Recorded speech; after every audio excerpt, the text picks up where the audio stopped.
Bonjour et bienvenue. Merci d'être venu ce matin. Merci notamment à nos intervenants qui vont venir également, qui ont fait 10 000 km pour vous faire partager notre passion de l'île de la Réunion. On voulait vous faire une petite présentation rapide de l'île, d'abord de sa géographie, de l'environnement économique, et surtout, on va insister largement sur la partie immobilière, sur le logement donc à La Réunion, donc sa population, les évolutions fortes de sa population aujourd'hui. Et à l'issue de cette réunion, on va vous faire donc un point extrêmement détaillé sur les avantages fiscaux, les différents régimes d'investissement qui se proposent et qui nous permettent de faire de cet investissement une opportunité. Et enfin, on va faire un peu plus de prospective grâce à François Sellier qui va nous donner un petit peu sa vision sur les différents dispositifs fiscaux et un petit peu ce qu'on pourra envisager dans un second temps. Donc, le mieux, c'est quand même de vous présenter en images et de vous faire rêver 5 minutes sur notre île. Et après, on va rentrer dans le vif du sujet.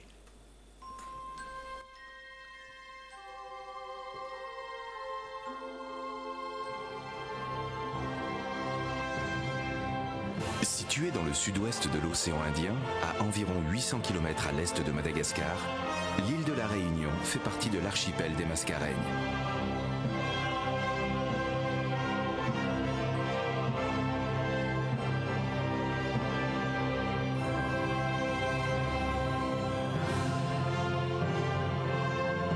Département français depuis 1946, la Réunion devient aussi région française en 1982. Elle fait partie des 7 régions ultra-périphériques de l'Europe.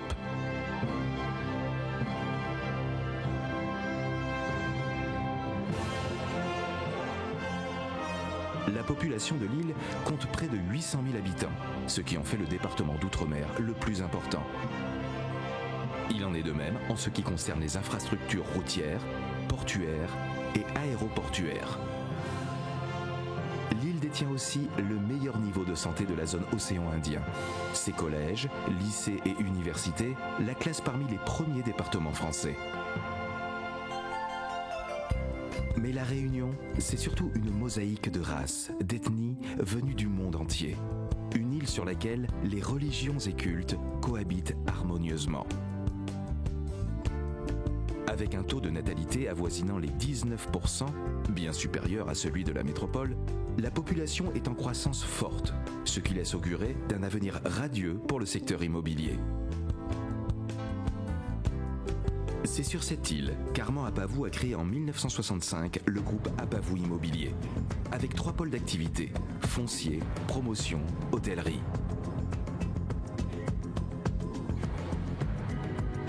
Propriétaire de 425 000 m² de locaux à usage d'habitation et commerciaux, le groupe assure la gestion immobilière d'un patrimoine actif de 3 360 logements, avec des garanties locatives excellentes et rassurantes. La démarche qualité est primordiale. Les constructions bénéficient d'architectures innovantes, parfaitement intégrées dans l'environnement.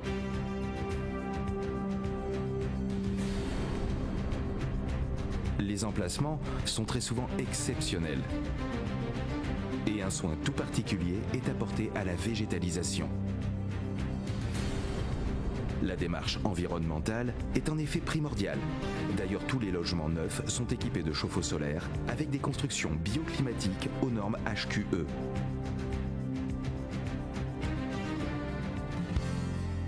Mais le groupe Apavou, c'est aussi l'hôtellerie.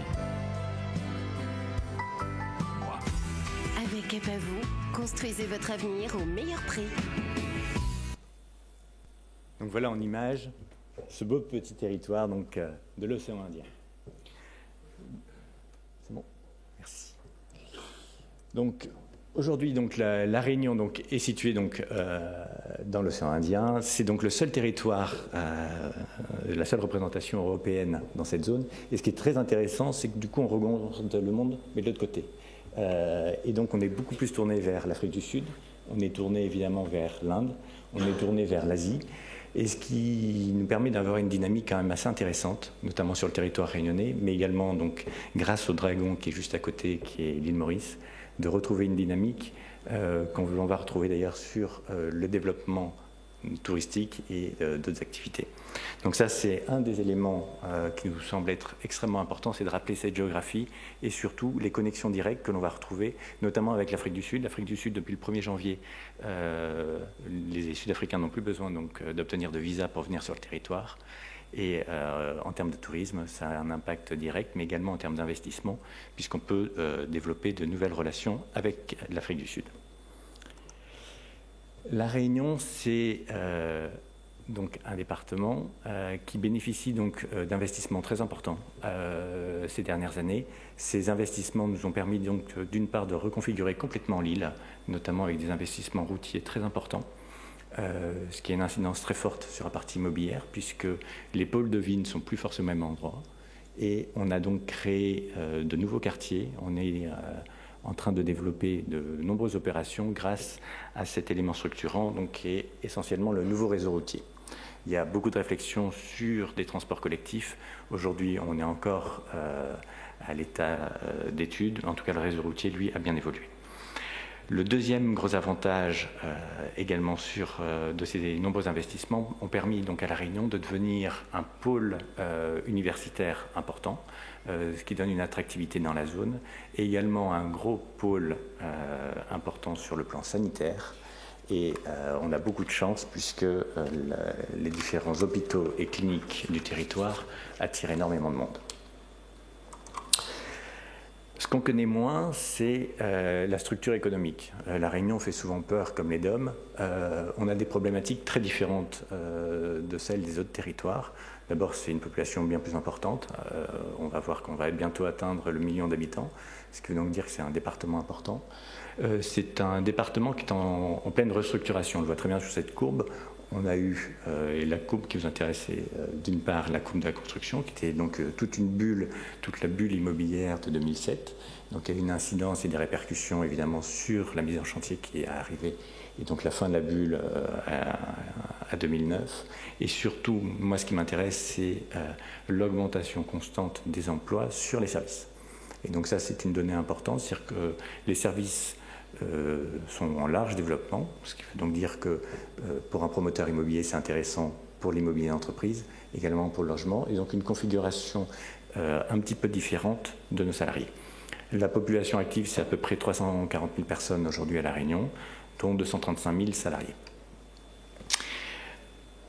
Ce qui est intéressant aussi, c'est la dynamique qui est créée par tout ça, puisqu'aujourd'hui, le revenu disponible brut augmente à peu près de 6% par an, et ce depuis 2007. Le mieux, c'est de vous prouver par les chiffres. Donc, ce qui est assez intéressant, c'est de voir finalement la croissance sur l'emploi salarié, donc une augmentation assez significative ces dernières années, donc une reconfiguration complète de ce marché, et également le corollaire direct, c'est d'ailleurs une croissance continue des emprunts pour la résidence principale. Donc ça, c'est un indicateur que je trouve assez intéressant. La Réunion se concentre essentiellement donc sur trois pôles de vie. On a donc la capitale, Saint-Denis, qui va regrouper à peu près 200 000 personnes, donc c'est tout le bassin nord, là où se concentre donc l'essentiel de la population, mais également l'essentiel de l'emploi. Donc on va retrouver surtout tous les différents pôles tertiaires, c'est là où on retrouve les administrations, mais également le pôle économique.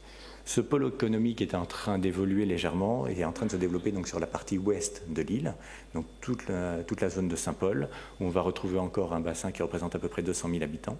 Donc c'est Saint-Denis représentant 200 000 habitants, le bassin ouest à peu près 200 000 habitants également, et qui est en train de se tertiariser de façon relativement importante. Et donc ça a une incidence aussi très intéressante pour nos futurs développements.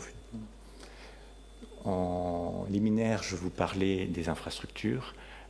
La fameuse route des Tamarins, donc, qui a été livrée il y a maintenant 4 ans, est donc en train de permettre un développement très très fort du Sud, où aujourd'hui l'offre immobilière est en train de se déporter de façon importante, avec une croissance très significative des constructions dans le sud de l'île. La population réunionnaise bénéficie d'une croissance extrêmement dynamique. On le voit très très bien sur cette courbe verte. Donc on a quasiment une croissance type d'un pays en voie de développement.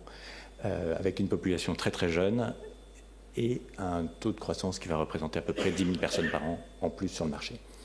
Ce qui est intéressant aussi pour notre activité, c'est de s'apercevoir que c'est une population qui vieillit légèrement, c'est-à-dire que ce sont des gens qui vont pouvoir commencer à accéder à la propriété, et dans un second temps, que la population réunionnaise vieillit, c'est-à-dire qu'en 2040, on va retrouver des pôles importants, et donc il faut l'anticiper, notamment sur de nouveaux services, type résidence senior. Sachez qu'aujourd'hui, il n'en existe qu'une à La Réunion. Donc je disais, plus de 10 000 personnes par an sur le territoire, donc migration solde positif relativement important, poursuite des naissances. Il y a un autre mouvement qui est intéressant, c'est la décohabitation de la cellule familiale, c'est-à-dire que de plus en plus de familles monoparentales, il faut donc qu'on revoie un petit peu l'offre immobilière que l'on va pouvoir proposer sur le marché, et également donc le pouvoir d'achat qui va évoluer. 56% de la population, donc on a quand même de nombreux nouveaux entrants sur le marché, et ça va être relativement intéressant, ce qui nous permet d'envisager une croissance forte sur le parc, une demande importante qui va de 6 000 à 9 000 logements de plus par an. Le parc aujourd'hui, c'est à peu près 315 000 logements. C'était un parc qui était, jusqu'aux années 70, principalement constitué de résidences individuelles. Le collectif est arrivé assez tard. C'est d'ailleurs comme ça que le groupe Papavou s'est développé dans les années 80, en proposant de réaliser essentiellement des logements collectifs destinés aux fonctionnaires qui n'arrivaient pas à se loger sur La Réunion. Ça a créé donc une dynamique intéressante. Cette dynamique se poursuit largement, et vous voyez assez vite une nouvelle configuration du parc avec une part plus importante du logement collectif, tout simplement parce que le territoire de La Réunion, malheureusement ou heureusement, est un territoire relativement grand, 2500 km², avec un espace naturel extrêmement important en partie centrale, qui représente à peu près la moitié de la surface, ce qui veut donc dire que le territoire se concentre sur toute la bande littorale, et donc on est obligé de trouver des solutions de densité un petit peu différentes, et donc l'urbanisme est en train de changer, et donc une part importante du collectif, et ça nous intéresse. J'ai oublié un point précédemment.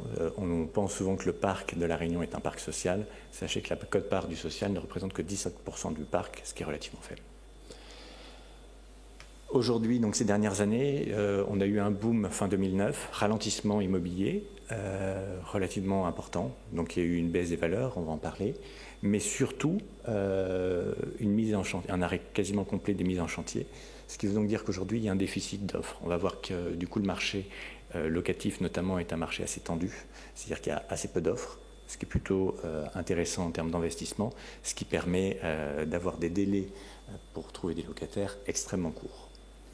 La restructuration, j'évoquais donc le sujet au début, puisque la nouvelle configuration de l'équilibre familial a une incidence sur la typologie de produits que l'on développe. Les grands appartements familiaux aujourd'hui trouvent peu de preneurs, et donc on est plutôt sur une configuration qui est appartement familial de 3 à 4 pièces maximum, et un nouveau venu sur le marché qui est le studio, qui est un élément assez récent, qui était surtout issu de l'avantage fiscal, mais qui a une résonance parfaite sur le marché locatif. Aujourd'hui, donc, on évoquait les différents pôles de développement. On voit que les pôles futurs de développement se situent surtout dans le nord et l'ouest du pays, et également donc, dans la partie sud. Et c'est là-dessus qu'on va surtout intervenir et faire des propositions. Donc aujourd'hui, le marché a sérieusement ralenti. Les valeurs, donc le prix moyen d'achat d'un immeuble sur Saint-Denis va se situer entre 3 000 € du mètre carré. Sur la région ouest, où on a relativement peu d'offres, on va plutôt être à 3 200 – 3 400. Et dans la région sud, on va plutôt être aux alentours de 2008. Et enfin, sur la région est, on sera aux alentours de 2007. Donc c'est un marché qui est relativement en phase avec le pouvoir d'achat des Réunionnais. Donc ça, c'est très intéressant, puisqu'aujourd'hui, il y a une reconquête du marché par des acquéreurs locaux, et également un potentiel intéressant pour les investisseurs métropolitains, notamment en termes de sortie. Beaucoup d'investisseurs qui sont positionnés en 2007, malheureusement, n'ont pas retrouvé les valeurs au prix de sortie qu'ils souhaitaient. on leur suggère de rester, voire de se repositionner à l'achat, puisqu'aujourd'hui le marché nous permet d'envisager un potentiel soit de plus-value ou en tout cas de revente dans de bonnes conditions à l'issue de la période de défiscalisation. Le marché locatif est extrêmement tendu, donc dans la partie nord et ouest. C'est là où aujourd'hui on a un déficit important de construction et donc on le retrouve très très vite donc, sur les valeurs. Le loyer donc, sur la partie ouest peut dans certains cas être relativement élevé. On est quasiment à 16 € du mètre carré, ce qui est extrêmement élevé, mais le prix moyen est plutôt aux alentours de 10 € sur l'ensemble du marché, ce qui me paraît être assez raisonnable et bien en phase avec le marché. Et donc évidemment, on a fait une petite illustration avec le montant d'investissement, ce qui nous permet d'avoir un rendement locatif brut relativement attractif. Ce rendement locatif ne tient évidemment pas compte des avantages fiscaux que l'on peut retrouver. C'est une petite simulation d'un de nos nouveaux projets qu'on est actuellement en train de développer dans le centre de Saint-Denis. Le groupe Apavou. Le groupe Apavou donc, a été créé donc, par Armand Apavou, qui est un constructeur, et qui s'est développé principalement donc, dans les années 80, en développant principalement son parc, comme peut le faire un promoteur anglo-saxon, en conservant une partie importante de son patrimoine en portefeuille. Donc aujourd'hui, le groupe bénéficie d'une foncière principalement investie en logement, qu'il est en train de réorganiser avec une partie importante sur l'immobilier d'entreprise. On est donc en train de céder une partie de notre parc. On a engagé un plan de cession portant sur à peu près 1000 lots donc depuis maintenant 3 semaines et qui évolue dans le temps. On est assez content puisque ça nous permet de répondre aux attentes du marché secondaire. C'est un parc qui a à peu près une vingtaine d'années. On est sur un prix moyen de cession aux alentours de 1500 € du mètre pour un parc qui a été peu entretenu dans le temps. Donc c'est quand même des valeurs extrêmement attractives. Il y en a des taux de commercialisation qui sont très élevés. On a évidemment donc le cœur de notre métier, c'est bien la promotion en logement. On souhaite donc poursuivre notre développement sur le social, entre 200 et 300 lots par an, et le solde étant fait à l'accession, principalement donc sur le circuit métropolitain pour moitié, et l'autre moitié étant fait directement sur le parc réunionnais. Donc on va faire à peu près entre 150 et 200 lots par an métropole et 150 à 200 lots sur le marché réunionnais. Il est important donc d'avoir une équipe de service. Cette équipe de service nous permet donc d'avoir le syndic, mais également 5 agences de commercialisation, ce qui nous permet de mieux connaître notre marché et de voir un petit peu à quel rythme on peut vendre et louer nos opérations, ce qui permet donc d'offrir des garanties locatives en maîtrisant bien notre marché. Donc ça, c'est un élément important. Et le dernier pilier dont je n'ai pas parlé, c'est évidemment l'hôtellerie. L'hôtellerie est un élément important pour le groupe, puisqu'aujourd'hui, le parc hôtelier de La Réunion, c'est à peu près 2300 chambres. Notre parc que l'on a mis en veilleuse il y a maintenant quelques années représente à peu près 700 chambres. On a engagé récemment un grand projet de rénovation de notre parc, principalement pour répondre aux attentes en termes d'emploi, puisque si l'on remet donc nos chambres sur le marché, on pourra quasiment créer à peu près 1000 logements d'ici, 1000 emplois d'ici à 1 an, et donc ça aura une incidence intéressante sur le marché. Donc là, on va communiquer sur ce plan d'action sur l'hôtellerie d'ici 6 mois, mais notre volonté, c'est bien de rester propriétaire et pas forcément exploitant.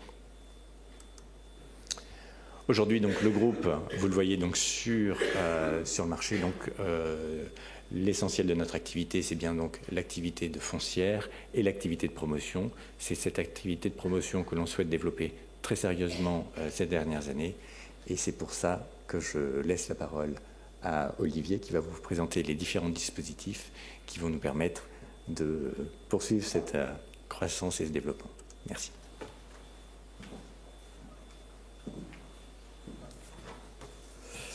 Bonjour à tous. Donc l'idée aujourd'hui, c'est de vous présenter, l'idée pour moi, c'est de vous présenter les dispositifs qui sont applicables à compter de 2013, donc les dispositifs de défiscalisation. Donc on a donc le dispositif Cellier dans sa version, dispositif Duflot dans sa version outre-mer. que la plupart connaissent. Donc on a en fait des conditions qui sont à peu près similaires aux conditions donc qui sont applicables sur sa version métropole, avec un taux qui par contre lui est bonifié puisqu'il est à 29% de taux de réduction d'impôt, donc avec une réduction d'impôt qui s'étale sur une durée de 9 ans. Vous avez par contre, où là la situation est pour certains moins claire, c'est le dispositif Girardin qui cohabite également en 2013 donc avec le dispositif Duflot. Alors, avec des conditions. La condition pour pouvoir profiter du dispositif Girardin, c'est qu'on peut profiter du dispositif Girardin à condition de proposer des opérations qui ont un permis de construire qui a été obtenu avant 2013. Les conditions de défiscalisation sont fonction de la date d'obtention du permis de construire. Donc vous voyez que par exemple on a pour les opérations, alors on s'est attardé uniquement sur le dispositif Girardin dans sa version intermédiaire. Vous avez également le dispositif Girardin, donc version intermédiaire, avec plafond de ressources des locataires et plafond de prix à location au mètre carré, qui sont peu contraignants,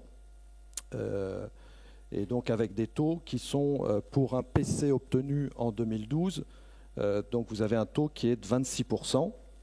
Ce qui est intéressant, c'est qu'au niveau du groupe, nous avons des opérations avec des permis de construire qui ont été obtenus en 2012 ou avant 2012, donc avec donc des conditions qui peuvent être très intéressantes, en particulier sur les opérations avec des PC obtenus en 2011, puisque vous avez un taux de réduction d'impôt qui est à 34%, qui est bonifié, qui passe à 37% pour les opérations qui ont un volet énergie renouvelable.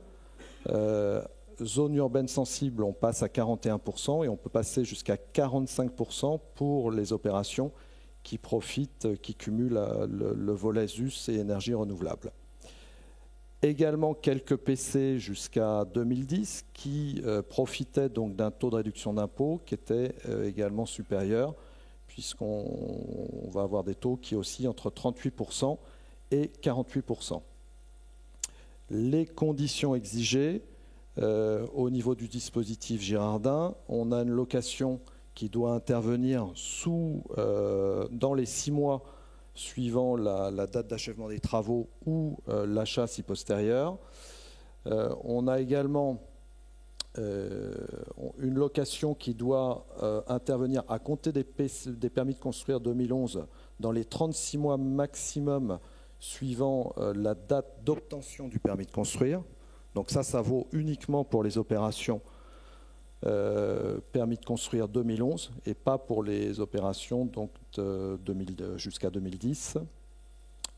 On a, vous voyez, un certain nombre de programmes qui sont éligibles au dispositif Girardin, donc avec les taux qui sont en face. L'opération Odalic, Philippe Puel présentait précédemment, qui profite d'un taux donc 2012 à 26%. Et d'autres opérations, Rial, Floris, qui sont des opérations dont les permis de construire ont été obtenus en 2011, qui sont à 37%, et également une opération qui est une opération phare chez nous, qui est l'opération L'Iris. Nous avons donc terminé la commercialisation de la tranche numéro 1 du programme L'Iris. Nous avons actuellement en cours de commercialisation le volet 2 donc du programme L'Iris, et donc qui profite d'un taux de réduction d'impôt à 40%. Alors l'imputation de la réduction d'impôt sur le dispositif Girardin donc est sur 5 ans, avec un engagement de location sur 6 ans. Donc il y a une sortie théorique à partir de la 7e année. Vous voyez que si on le compare au dispositif Duflot, on a une imputation donc de la réduction d'impôt sur 9 ans. Alors la particularité qui est valable uniquement sur le dispositif Girardin, c'est qu'on a un plafond spécifique qui est porté à 18 000 €, qui est une spécificité Girardin. Par contre, le dispositif Duflot, même dans sa version Outre-mer, est soumis au nouveau plafond à 10 000 €. Donc plafond de ressources sur les deux, vous voyez, plafond de loyer sur le dispositif Girardin qui n'est pas contraignant puisqu'on est à un peu plus de 13 € du mètre carré au niveau des plafonds de loyer. Alors si on prend un exemple chiffré, vous avez donc un exemple sur le programme, donc l'IRIS sur un T3 et également sur et on le met en parallèle avec un appartement qui est proposé donc sur le programme donc Odali qui est également à T3. Vous voyez que la surface défiscalisation donc est à peu près similaire sur les deux lots. On a un prix au mètre carré qui est tout à fait attractif sur les opérations puisque on a un prix au mètre carré qui est légèrement inférieur donc sur ce lot donc à 3 000 € du mètre carré pour le programme l'IRIS, pour le T3, et on est à un peu moins de 2 800 € du mètre sur le programme Odali qui est situé en plein cœur de Saint-Denis. Donc le taux de réduction d'impôt, on est à 40% donc sur le Girardin, programme l'IRIS. On a un plafond, donc plafond 2013, qui est porté à 2 645 € TTC. Et on a un plafond par contre en Duflot donc qui n'est pas contraignant puisqu'on est à 5005 du mètre sur le dispositif Duflot. Donc si on fait le calcul par rapport à la surface au mètre carré, vous avez donc une réduction d'impôt totale en Girardin qui est à 75 000 €, donc ce qui signifie que vous avez donc imputé sur 5 ans, donc vous avez 15 000 € par an de réduction d'impôt pour les 5 prochaines années. Au niveau du dispositif Duflot, donc les 29% s'appliquent sur le prix total. Donc vous avez une réduction d'impôt qui est inférieure et qui s'impute, elle, sur 9 ans. Donc on va avoir un loyer qui est un loyer garanti donc d'un côté à 620 €, ce qui nous fait une rentabilité brute locative à un peu plus de 3,50%. Et de l'autre côté, donc on a une rentabilité qui est légèrement supérieure puisqu'elle est à un peu plus de 4%. Si on intègre donc la rentabilité locative et la réduction d'impôt, on aura donc finalement une rentabilité qui est au-delà des 10% sur le dispositif Girardin, donc pendant 5 ans bien sûr. Et en ce qui concerne le Duflot, on a une rentabilité qui est un peu plus de 7. Plafonnement global, donc d'un côté on est bien à 18 000 € et de l'autre côté on rentre dans le plafonnement, nouveau plafonnement à 10 000 €.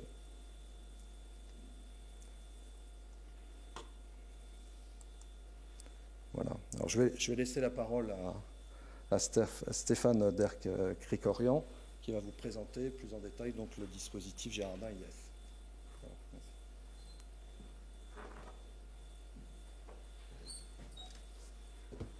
Bonjour à tous, je suis Stéphane Derck-Krikorian, expert comptable commissaire aux comptes à l'île de la Réunion.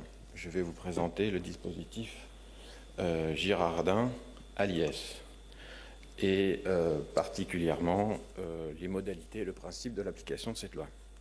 Alors le principe de la Girardin IS est régi par le code 217.1d16 du Code général des impôts.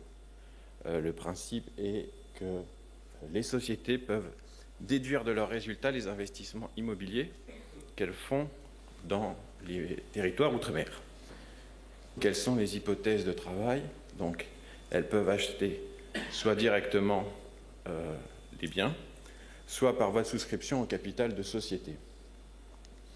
Deux types de sociétés, soit les sociétés de personnes, soit les sociétés civiles immobilières qui ont opté à l'IS. Alors, il s'agit de logements neufs à usage locatif. Il s'agit de l'application du secteur intermédiaire, comme M. Jean vous l'a présenté, avec les mêmes dispositions. Et bien évidemment, ce sont des investissements qui sont réalisés dans les départements d'outre-mer et bien évidemment à l'île de la Réunion. Les conditions de ces investissements, quelles sont-ils? Déjà, la loi existe jusqu'au 31 décembre 2017. Si vous dépassez 1 million d'euros pour les sociétés à l'IS, vous nécessitez un agrément fiscal. Si vous utilisez ce dispositif par l'utilisation d'une société de personnes, il vous faudra un agrément fiscal au-dessus de 150 000 euros. C'est pourquoi on utilise assez peu les sociétés de personnes. L'utilisation de la SCI à l'IS nécessite un objet exclusif. Et l'essentiel des retraitements et des contentieux fiscaux sont principalement sur les SCI. Je vous donnerai quelques exemples qu'on a pu rencontrer.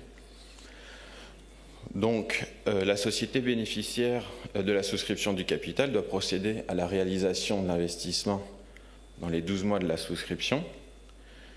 Et si elle le fait par voie directe, il faut que les fondations soient, si elle le fait en voie directe et notamment en VFA, il faut que les fondations soient réalisées avant la fin de la clôture de l'exercice. Il faut qu'il y ait un engagement de louer le logement nu dans les 6 mois de l'acquisition et pour une durée d'au moins 6 années. Et on parle bien de 6 années de location. Il faudra retraiter ces 6 années des éventuelles vacances locatives. Comment se passe la déduction? En fait, on déduit du résultat fiscal le montant de l'investissement réalisé, sans tenir compte des éventuelles subventions, ni des frais annexes et des commissions d'acquisition. Dans le cadre de l'augmentation de capital, ce sont les apports en capitaux, primes d'émission comprises qui font qu'on puisse déduire cet investissement du résultat fiscal. La déduction est en principe pratiquée au titre de l'année en cours de laquelle l'investissement est réalisé. Et en cas d'acquisition d'un immeuble à construire, la déduction est pratiquée au titre de l'année au cours de laquelle les fondations sont achevées. En cas de souscription au capital d'une société, la déduction s'opère au titre de l'exercice ou du versement effectif des fonds. Quelles sont les obligations du bénéficiaire? Eh bien, les obligations d'investissement des bénéficiaires des fonds, c'est que dans les 12 mois comptés de la clôture de la souscription et en cas d'acquisition d'un logement. Excusez-moi. Alors, obligation de l'investissement des sociétés bénéficiaires des fonds. En cas de souscription au capital ou en cas d'acquisition d'investissement neuf, il faut compter 12 mois et 24 mois à compter de la clôture de la souscription en cas de construction, délai pendant lequel doit intervenir l'achèvement des fondations.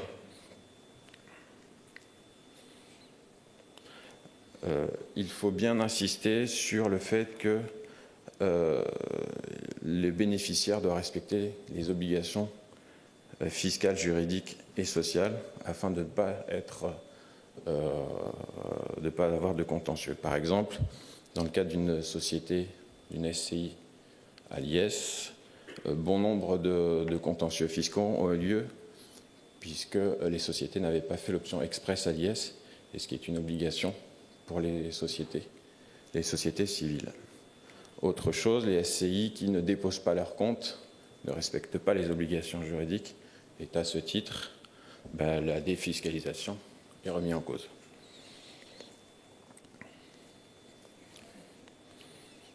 Afin d'être un peu plus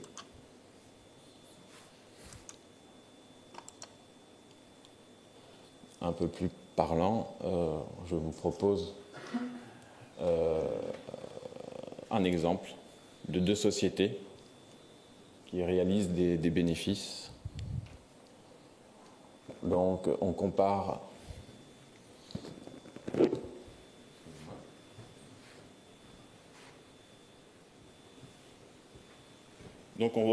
une société qui a un bénéfice résultat net avant impôt de 250 000 euros, qui paye son imposition d'une part à 15% pour les résultats inférieurs à 38 120 euros d'impôt, et d'autre part à 33 entières au-dessus des 38 120 euros d'impôt.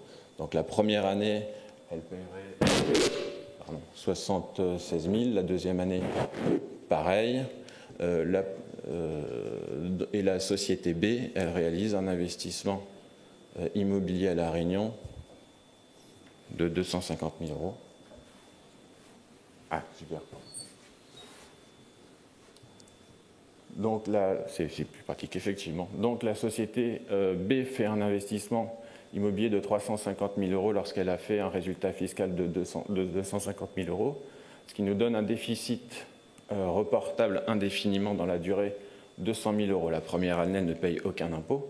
La deuxième année, cette même société B fait un investissement de 250 000 euros, fait un bénéfice de 250 000 euros, auquel on déduit le déficit fiscal de l'exercice précédent, ce qui nous donne un résultat fiscal avant impôt de 150 000 euros. À ce titre, elle paiera la deuxième année un impôt à 15% sur 5 718 euros et un impôt à 33% de 37 000 euros, ce qui nous donne un impôt sur les 2 années de 109 000 euros, quand la même société A qui n'a pas bénéficié de cet investissement outre-mer défiscalisation loi Girardin paiera un peu plus de 160 ou 150 000 euros d'impôts. Ce faisant, la trésorerie disponible s'en trouve elle aussi bien améliorée, puisque la société A a une trésorerie disponible sur les 2 exercices de 347 000 euros, quand la société B, elle en a une trésorerie de 456 000 euros.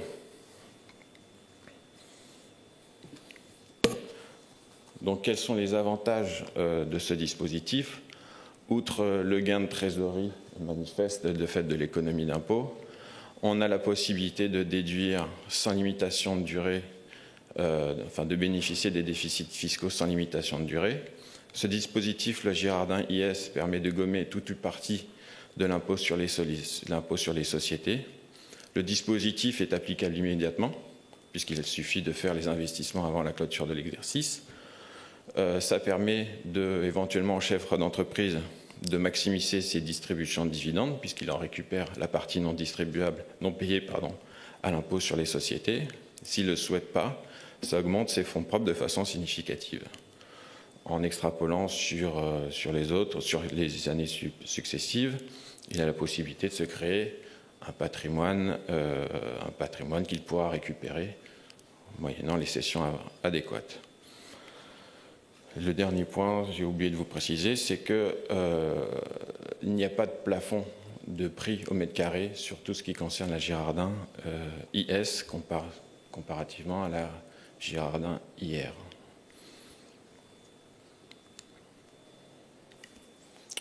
Voilà. Merci. Je passe la parole à Monsieur Céline.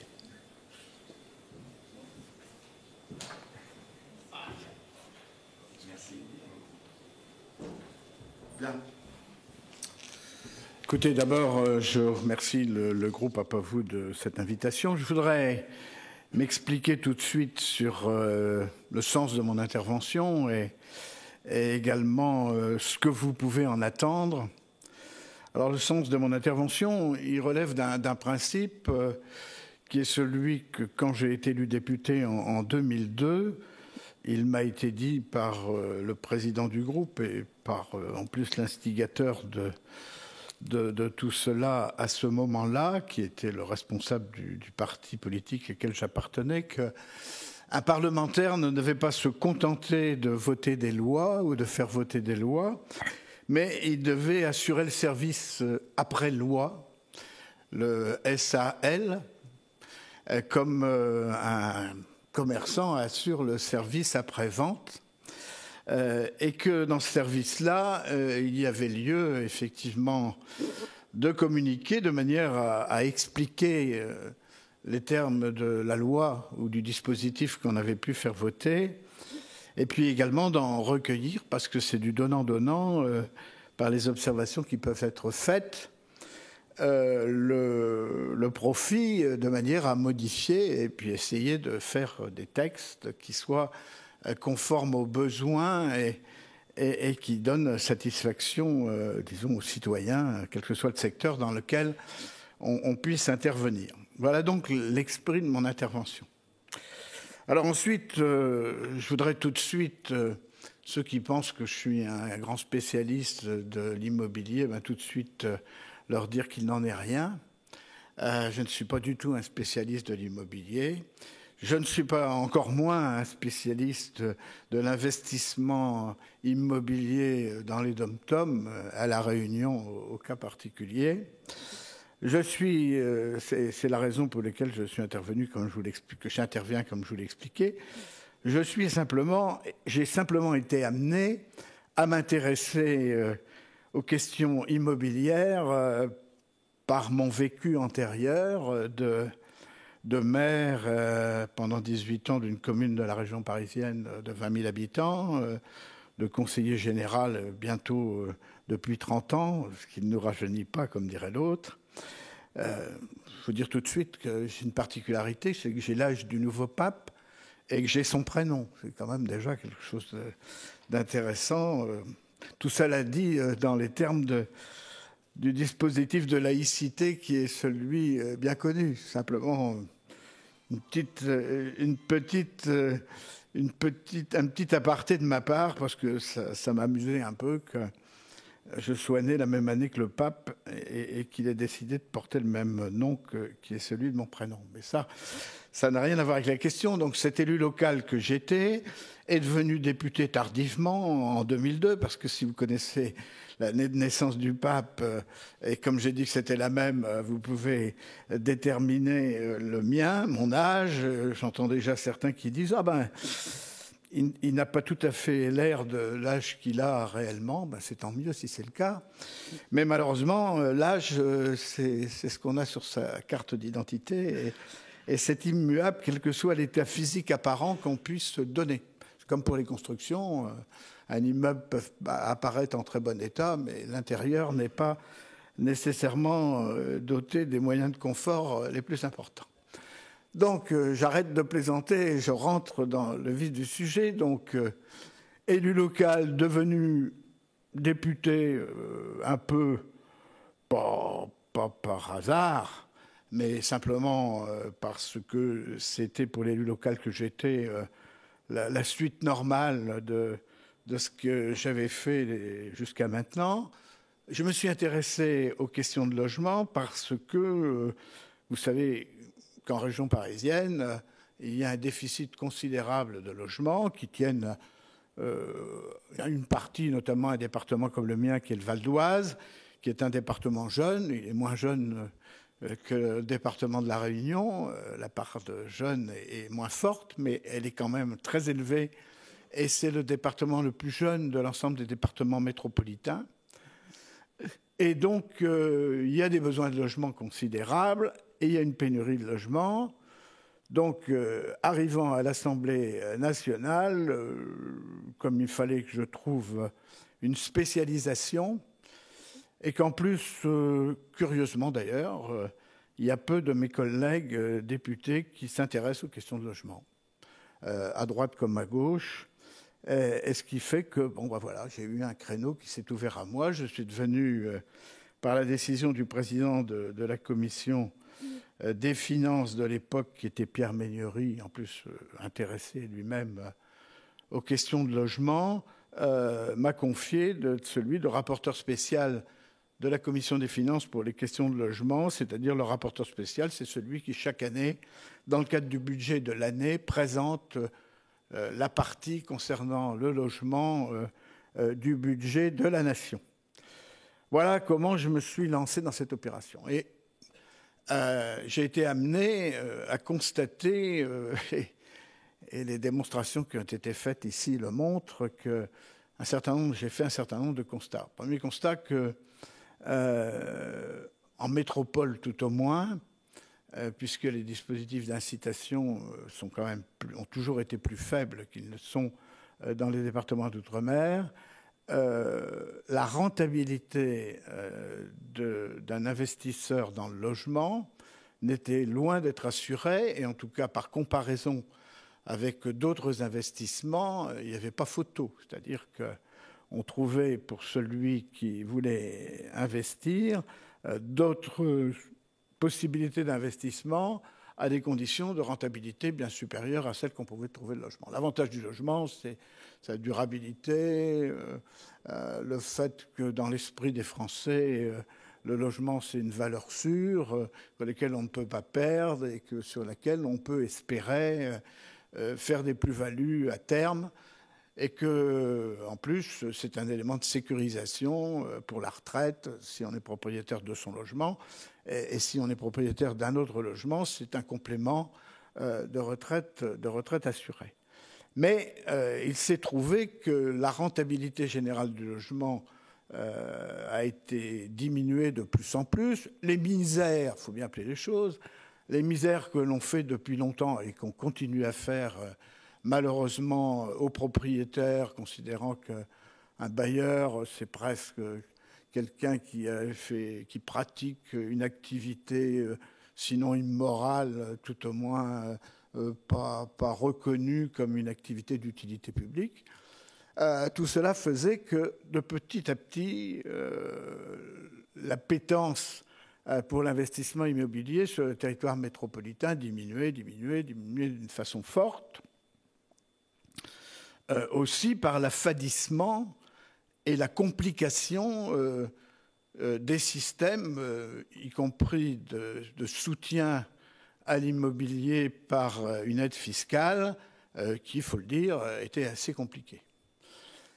Donc, en tout cas, ce n'était pas mon objectif en présentant l'amendement qui a eu un certain succès, même un succès certain sous le nom de loi Sellier, pour lequel je n'y étais pour rien. C'est les médias, les professionnels qui ont baptisé ce modeste amendement de loi Sellier, tout ça parce qu'il y avait des lois antérieures qui d'ailleurs avaient été soutenues par des ministres, alors que j'étais le seul non-ministre qui donnait son nom à un dispositif de soutien à l'immobilier. Tout ça apparaissait compliqué. Alors, tout de suite, pour ceux qui ne le savent pas, je disais, lorsque j'étais amené à faire un certain nombre d'interventions comme celle-ci, parce que j'en ai fait beaucoup, c'était assez intéressant, parce que ça permettait d'avoir cet échange. Et quand je vous parlais du service après-loi, ça a bien rendu, ça a permis des corrections, ça a permis des modifications, ça a permis des prises en compte nouvelles, et une nouvelle compréhension d'un certain nombre de choses. Vous savez qu'actuellement, on fait un peu la guerre. On estime que c'est peu moral que les parlementaires aient des contacts. On attaque les lobbies en disant que ça serait contraire à une certaine morale que les parlementaires soient en relation trop directe avec les promoteurs immobiliers ou tel autre acteur de la vie économique. Je n'en ai jamais pensé un mot. Ça dépend de soi. Si on conçoit ces contacts comme un moyen, effectivement, d'améliorer peut-être son ordinaire, ça n'a rien à voir avec celui qui conçoit cela comme un moyen de s'informer directement auprès des intéressés, de manière à justement à essayer de mettre en place des dispositifs qui correspondent le mieux aux besoins. Donc c'est dans cet esprit que j'ai toujours fait ça et qui nous a permis de travailler, je le dis, en excellente harmonie avec les professionnels de l'immobilier pendant les 10 années où j'ai été rapporteur spécial du logement, de manière à essayer d'adapter les choses. Alors, en plus, j'apporte une garantie qui est un peu forte. Je disais quand même, moi qui suis originaire de l'administration fiscale et qui ai passé plus de 30 années, plutôt presque 40 années, de ma vie à faire en sorte que les contribuables paient le mieux possible les impôts qu'ils doivent, sur la fin de vie, parce que je suis quand même en fin de vie, d'une certaine façon, après 60 ans, on rentre dans la catégorie des seniors, qui ont d'ailleurs du mal à se recaser la plupart du temps, sauf en politique, vous voyez, à savoir de passer la fin de mon existence d'activité intellectuelle à pondre un dispositif qui aurait pour objectif de permettre aux contribuables de payer moins d'impôts. Ça n'est pas l'objectif.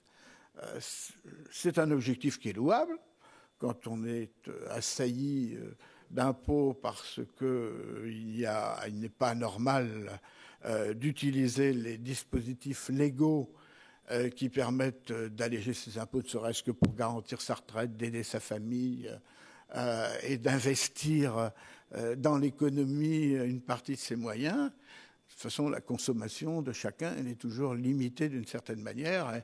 Et tout ce qu'on ne consomme pas, ou on le met sous son matelas, ou on l'investit dans l'économie. Un des problèmes, c'est qu'actuellement, la difficulté et la crainte des citoyens est telle que les matelas ont pris 10 cm de plus pour certains, parce qu'il y a une peur certaine de savoir où on investit. Et puis, ce qui a failli arriver et ce qui arrive en partie à Chypre n'est pas quelque chose de tout à fait rassurant, même s'il n'y a pas lieu d'exagérer les risques que dans nos pays, nous utilisions les mêmes méthodes.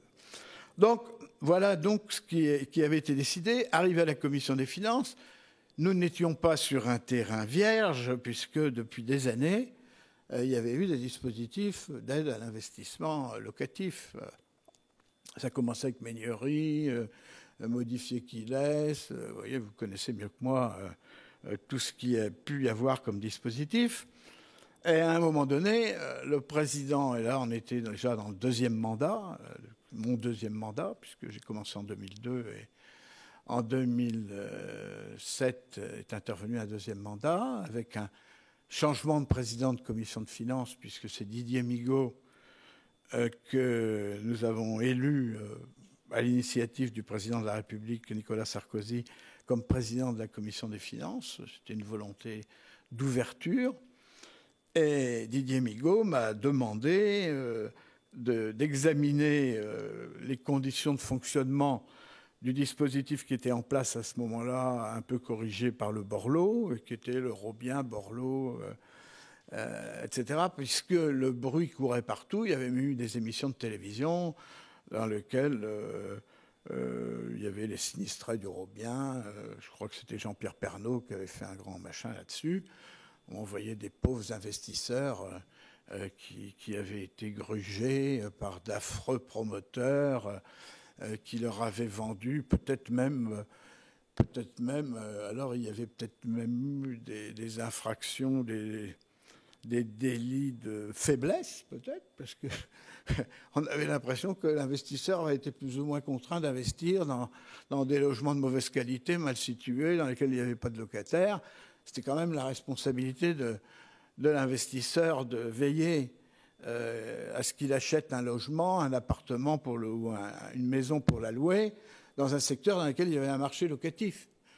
On ne peut quand même pas couvrir la bêtise de tous, de certains qui allaient vers n'importe quel promoteur en disant « Écoutez, moi, ce qui m'intéresse, c'est de payer moins d'impôts. Alors, peu importe l'endroit où se situe l'appartement que vous voulez vendre, le tout, c'est que ça me permette de diminuer une partie de mon investissement, de ma note d'impôt. » Alors après, qu'on ne s'étonne pas dans ces conditions-là, alors que l'intéressé, quand il achète la moindre bricole, par exemple une voiture, c'est pas la moindre bricole, mais par rapport au prix d'un appartement, c'est en général un prix largement inférieur. Il va l'essayer, va regarder si le feu rouge fonctionne bien, s'il y a un moteur sous le capot, il va regarder plein de trucs. Puis il va dire le même, écoutez, moi j'investis 300 000 euros à Agen ou à n'importe quel endroit, dont tout le monde savait d'ailleurs que le marché locatif ne permettait pas d'absorber un excès de logements locatifs. Alors, le président de la commission des finances, Didier Migaud, m'a dit écoute, il faut que tu ailles voir tout ça sur le terrain, mais c'est vrai que c'est lourd, alors peut-être qu'on va passer par un audit extérieur que tu superviseras. Puis après, j'ai dit oui, pourquoi pas. Et puis après, on a dit l'audit extérieur, quand ils ont fait le coût que ça pouvait représenter pour la commission des finances, on a dit que ça coûte très cher, c'est pas le moment, donc peut-être que si c'était des parlementaires qui le faisaient, ça coûterait moins cher. Naturellement, ça coûte moins cher. Et j'ai souhaité être associé à cette démarche à d'autres parlementaires de d'autres sensibilités, parce que je voyais bien que sur la gauche, il y avait énormément de gens qui disaient que c'était un dispositif qu'il fallait supprimer, qui ne servait qu'à enrichir les riches. C'est une idéologie qui a peut-être sa raison d'être, mais qui n'était pas la mienne, et qui n'est toujours pas la mienne. Et puis, de l'autre côté, à droite, un peu plus de gens qui disaient que c'était un dispositif qui ne devait pas avoir une place des plus importantes, qu'il fallait faciliter l'accession à la propriété du plus grand nombre, etc., le logement social, mais qui était nécessaire pour couvrir une partie des besoins en logement, d'autant plus que les institutionnels, qui sont les banques, les compagnies d'assurance, avaient déserté le secteur pour plusieurs raisons, manque de rentabilité, et pour le fait qu'en plus, on leur fait des misères à tout bout de champ, parce que quand ils étaient propriétaires d'un immeuble, vous savez, tout ce qui s'est dit sur la découpe, et leur interdire les ventes à la découpe, alors qu'une compagnie d'assurance de vie qui doit chercher une certaine rentabilité dans son capital, dans son patrimoine, a besoin justement de faire vivre tout ça par des cessions et puis d'essayer de trouver le rendement le maximum. D'ailleurs, un petit aparté, le président de la République récemment a dit que le problème de l'investissement des institutionnels était quasiment réglé, puisqu'ils allaient rentrer à nouveau dans le jeu de l'investissement immobilier. Oui, vous comprenez bien que, modestement, j'avais rencontré tous les organismes qui fédèrent les assurances-vie, les banques, pour leur demander la raison pour laquelle ils n'investissaient plus dans l'immobilier. La raison a été que la rentabilité pour eux était insuffisante. Et qu'ils m'avaient dit, si vous faites un cellier pour les institutionnels, naturellement, à ce moment-là, ça commencera à nous intéresser. Parce que ça permettra de faire monter, s'il y a une réduction d'IS, s'il y a un taux préférentiel de TVA, ça nous permettra d'augmenter notre rentabilité. Et à ce moment-là, on regardera les choses avec beaucoup plus d'intérêt. C'est d'ailleurs ce qui va se faire, parce que j'ai entendu que le taux de TVA allait être réduit pour les institutionnels qui rentreraient dans l'immobilier, que les promoteurs, compte tenu de ce qu'ils achèteraient, un certain nombre de lots leur feraient un prix préférentiel par rapport à l'acquéreur ordinaire. Écoutez, c'est une façon de transférer sur certains une partie du coût de construction des logements. Ça se fait déjà, ce n'est pas une invention, puisque les organismes de logement social ont la possibilité d'acheter en VFA des logements dans des opérations que je qualifierais d'ordinaires, et qu'à partir de là, ils obtiennent un tarif, un prix qui est préférentiel du promoteur. Et qui est-ce qui paye ? C'est le jeune accédant à la propriété qui va peut-être venir là avec un prêt à taux zéro, mais qui va avoir, lui, un logement qui va être un peu plus cher que ce, parce qu'il n'y a pas de miracle, il faut bien répartir les coûts. Si on ne les répartit pas sur 100% sur l'ensemble des logements, et qu'on n'en fait qu'une partie, il y en a qui payent pour d'autres. C'est une méthode, mais en tout cas, on n'a rien inventé de nouveau. Le problème reste le même, la rentabilité est suffisante. Alors, on a fait tout ce travail. Bon, je vais alléger parce que sinon, je vais consacrer le reste de votre réunion à mon bavardage. On a fait ce travail avec un député socialiste qui s'appelle Monsieur Le Bouillonnec, qui au départ a dit moi, je suis contre tous les dispositifs d'aide à l'investissement locatif dans l'immobilier. Donc, si tu veux, on va faire un rapport au président de la Commission des finances et à l'Assemblée. On va faire un rapport dans lequel, toi, tu diras ce que tu souhaites modifier et poursuivre comme aide à l'investissement locatif. Et puis moi, je dirais tout le mal que je pense du dispositif pour le supprimer. le clivage, il est là, il demeure depuis tout le temps, entre ceux qui estiment qu'il n'y a pas de raison d'aider où que ce soit par des dispositifs fiscaux l'économie, sauf que on doit noter qu'en ce qui concerne le logement, et notamment le logement social, ça fait près d'un siècle que l'argent public est investi dans le logement dit social, puisque si vous regardez bien, c'est après la guerre 14-18 qu'on a commencé à avoir des dispositifs comme la loi Loucher, la constitution des logements bon marché, etc. Tout ça s'est fait par des aides directes publiques ou par des aides indirectes, en réduction, comme actuellement, de taux de TVA qui est moindre dans le logement social qu'il l'est dans l'autre logement. C'est d'ailleurs, les promoteurs vous disent, si on avait les mêmes conditions que les organismes de logements sociaux, on serait capable de construire du logement social à des prix accessibles au plus grand nombre. C'est tellement vrai que de plus en plus les organismes de logements sociaux font leurs emplettes dans les constructions qui sont faites par des promoteurs classiques, puisqu'il y a une part de plus en plus grande de logements sociaux qui, en fait, sont construits par des promoteurs et acquis par des organismes de logements sociaux. Tout ce secteur de logement social, depuis donc près d'un siècle, j'exagère un peu en disant un siècle, mais a bénéficié d'un régime particulier qui fait qu'on ne peut pas dire qu'il était dans l'économie ordinaire et qu'en plus, il est le seul secteur de l'économie dans lequel, où après avoir des aides publiques pendant aussi longtemps, il est incapable lui-même de se régénérer et de reconstruire sur lui-même. C'est quand même quelque chose dans lequel les pouvoirs publics devraient s'interroger. J'ai souhaité qu'ils s'y interrogent, les pouvoirs publics, quand la majorité au pouvoir était celle que je soutiens.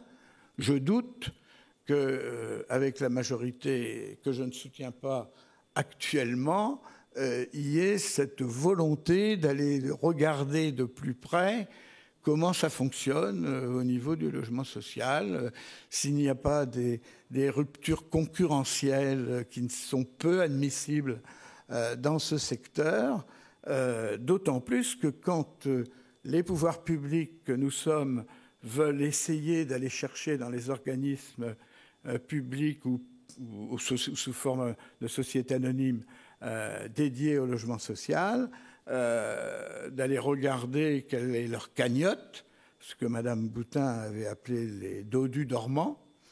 On a là une barrière générale où on nous dit c'est notre argent, vous n'avez pas d'y toucher.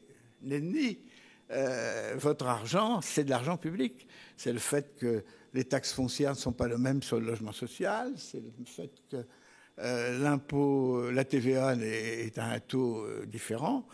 Et sans compter le fait qu'il y a parfois, au niveau des collectivités locales, la mise à disposition de terrains sous telle ou telle forme qui ne se fait pas dans le cadre du logement. D'ailleurs, il suffit de regarder ce qui se fait en Europe. Il y a quantité de pays d'Europe dans lesquels il n'y a pas des organisations particulières.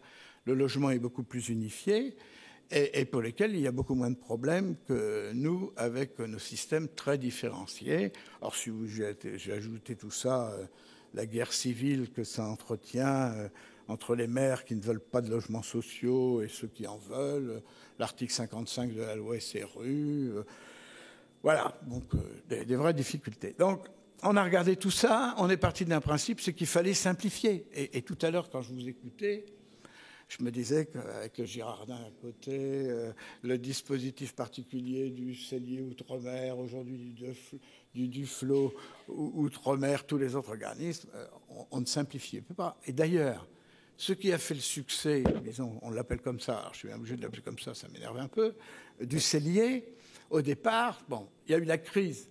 Donc, voilà, il y a eu la crise et l'intelligence du gouvernement de l'époque qui n'était pas favorable au dispositif que je présentais sous forme d'amendement, tellement peu favorable que Mme Lagarde, qui était ministre de l'économie et des finances, s'y était opposée en séance Et quand nos collègues, que j'avais travaillé un petit peu pour certains avant, dans les couloirs, ont adopté, contre l'avis du gouvernement, mais avec l'avis favorable de la Commission des finances et de son rapporteur général, qui était Gilles Carrez, Madame Lagarde a refusé de lever le gage, c'est-à-dire le gage, ça veut dire que quand un parlementaire présente un texte qui coûte de l'argent public, il doit en même temps présenter une recette pour couvrir le coût.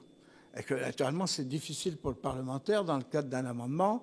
Alors moi, je l'avais déjà fait sur les taxes sur les casinos. D'ailleurs, la première fois que je l'avais fait, je l'avais d'ailleurs oublié que j'étais le député de la circonscription d'Anguien-les-Bains, qui est le premier casino de France. Alors donc, je peux vous dire, c'est pas passé 24 heures que j'ai eu un coup de téléphone de Monsieur Dominique de Sey qui m'a dit, cher ami, je voudrais bien vous rencontrer pour vous expliquer ce qu'on paye déjà. Après, vous ferez ce que vous voulez. Je n'ai pas lieu d'intervenir, mais manifestement, vous n'êtes pas tout à fait au courant de ce que payent comme charge fiscale les casinos. Et donc, je voudrais vous informer pour que vous ne disiez pas n'importe quoi. Bon, il me l'a dit, et c'est vrai que j'ai vu que les charges des casinos, c'était quand même le secteur de l'économie qui était le plus imposé dans notre pays, alors que c'est un secteur énormément créateur d'emplois. Alors, on peut avoir des règles sur la morale des casinos, le blanchiment de l'argent par les casinos, tout ce qu'on veut, mais n'empêche que c'est un secteur qui est porteur d'emplois et que actuellement, c'est pas plus immoral que de faire des canons ou des chars ou des vedettes pour bombarder les côtes, pas de la Réunion, mais d'ailleurs.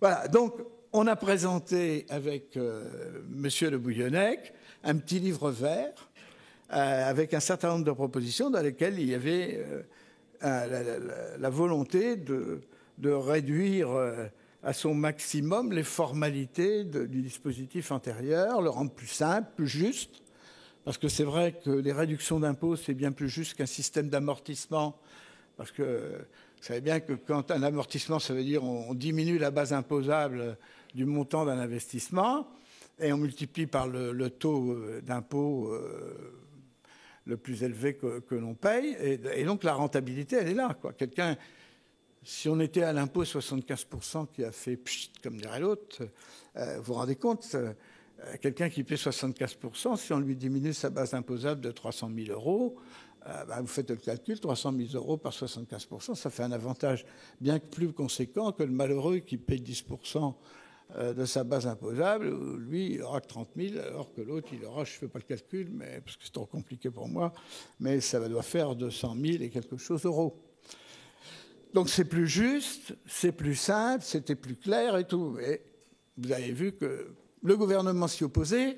Puis après, comme c'était la crise, il y a eu des gens intelligents, notamment auprès de Madame Lagarde, notamment son directeur de cabinet, qui a eu maintenant, qui avait été dans l'immobilier et qui maintenant est dans la communication, mais des moyens de communication, c'est-à-dire que soit c'est le patron d'Orange, pour ne pas le citer, qui a tout de suite détecté que c'était un moyen, dans la période de crise, d'aider à ce que... Puis, deuxième moyen mis par le gouvernement et l'Élysée, notamment à l'époque, c'était le rachat par les organismes du logement social d'une partie du stock des promoteurs immobiliers, avec sa possibilité d'acheter en VFA. Donc les deux dispositifs, ça a permis d'éviter la grande crise. On a honnêtement sauvé pas mal d'entreprises, pas mal d'emplois, avec tous les avantages que ça... Mais il y a une chose qu'on n'a pas réussi à faire, et qu'on n'a toujours pas réussi à faire, c'est que tout à l'heure, je vous disais qu'il y a des gens qui sont opposés à toute aide fiscale à l'investissement immobilier, par idéologie. Ces gens-là, ils sont en grande majorité à gauche, mais ils sont aussi à droite. Et que je dois dire que jusqu'à à un certain moment, c'est cette partie-là qui a triomphé. Je ne veux pas faire des critiques de mon camp, mais je me suis battu pour que, avec le rapporteur général du budget, Gilles Carrez, d'ailleurs nous avions mis dans le projet de loi de finances de 2012 la poursuite du dispositif du cellier dans sa version, disons, cellier intermédiaire, c'est-à-dire plus social, mieux encadré, pour arriver à des logements d'un prix de loyer inférieur au marché, avec donc... en fait, c'est le Duflot, voilà, quasiment le Duflot. Tout cela avait été travaillé avec la Fédération des promoteurs, avec le rapporteur général du budget. C'était inscrit dans la loi de finances. Monsieur le Premier ministre de l'époque y était opposé et il a décidé, dans les vacances pendant plein mois d'août 2011, de dire que le dispositif qui permettait la prolongation serait retiré du projet de loi de finances. Et il y a eu un amendement dans le cadre du vote de la loi de finances pour 2012 qui a retiré l'article 40, qui était celui qui prorogeait le dispositif cellier intermédiaire pendant 3 ans, au-delà du 31 décembre 2012. Et de l'autre côté, même démarche.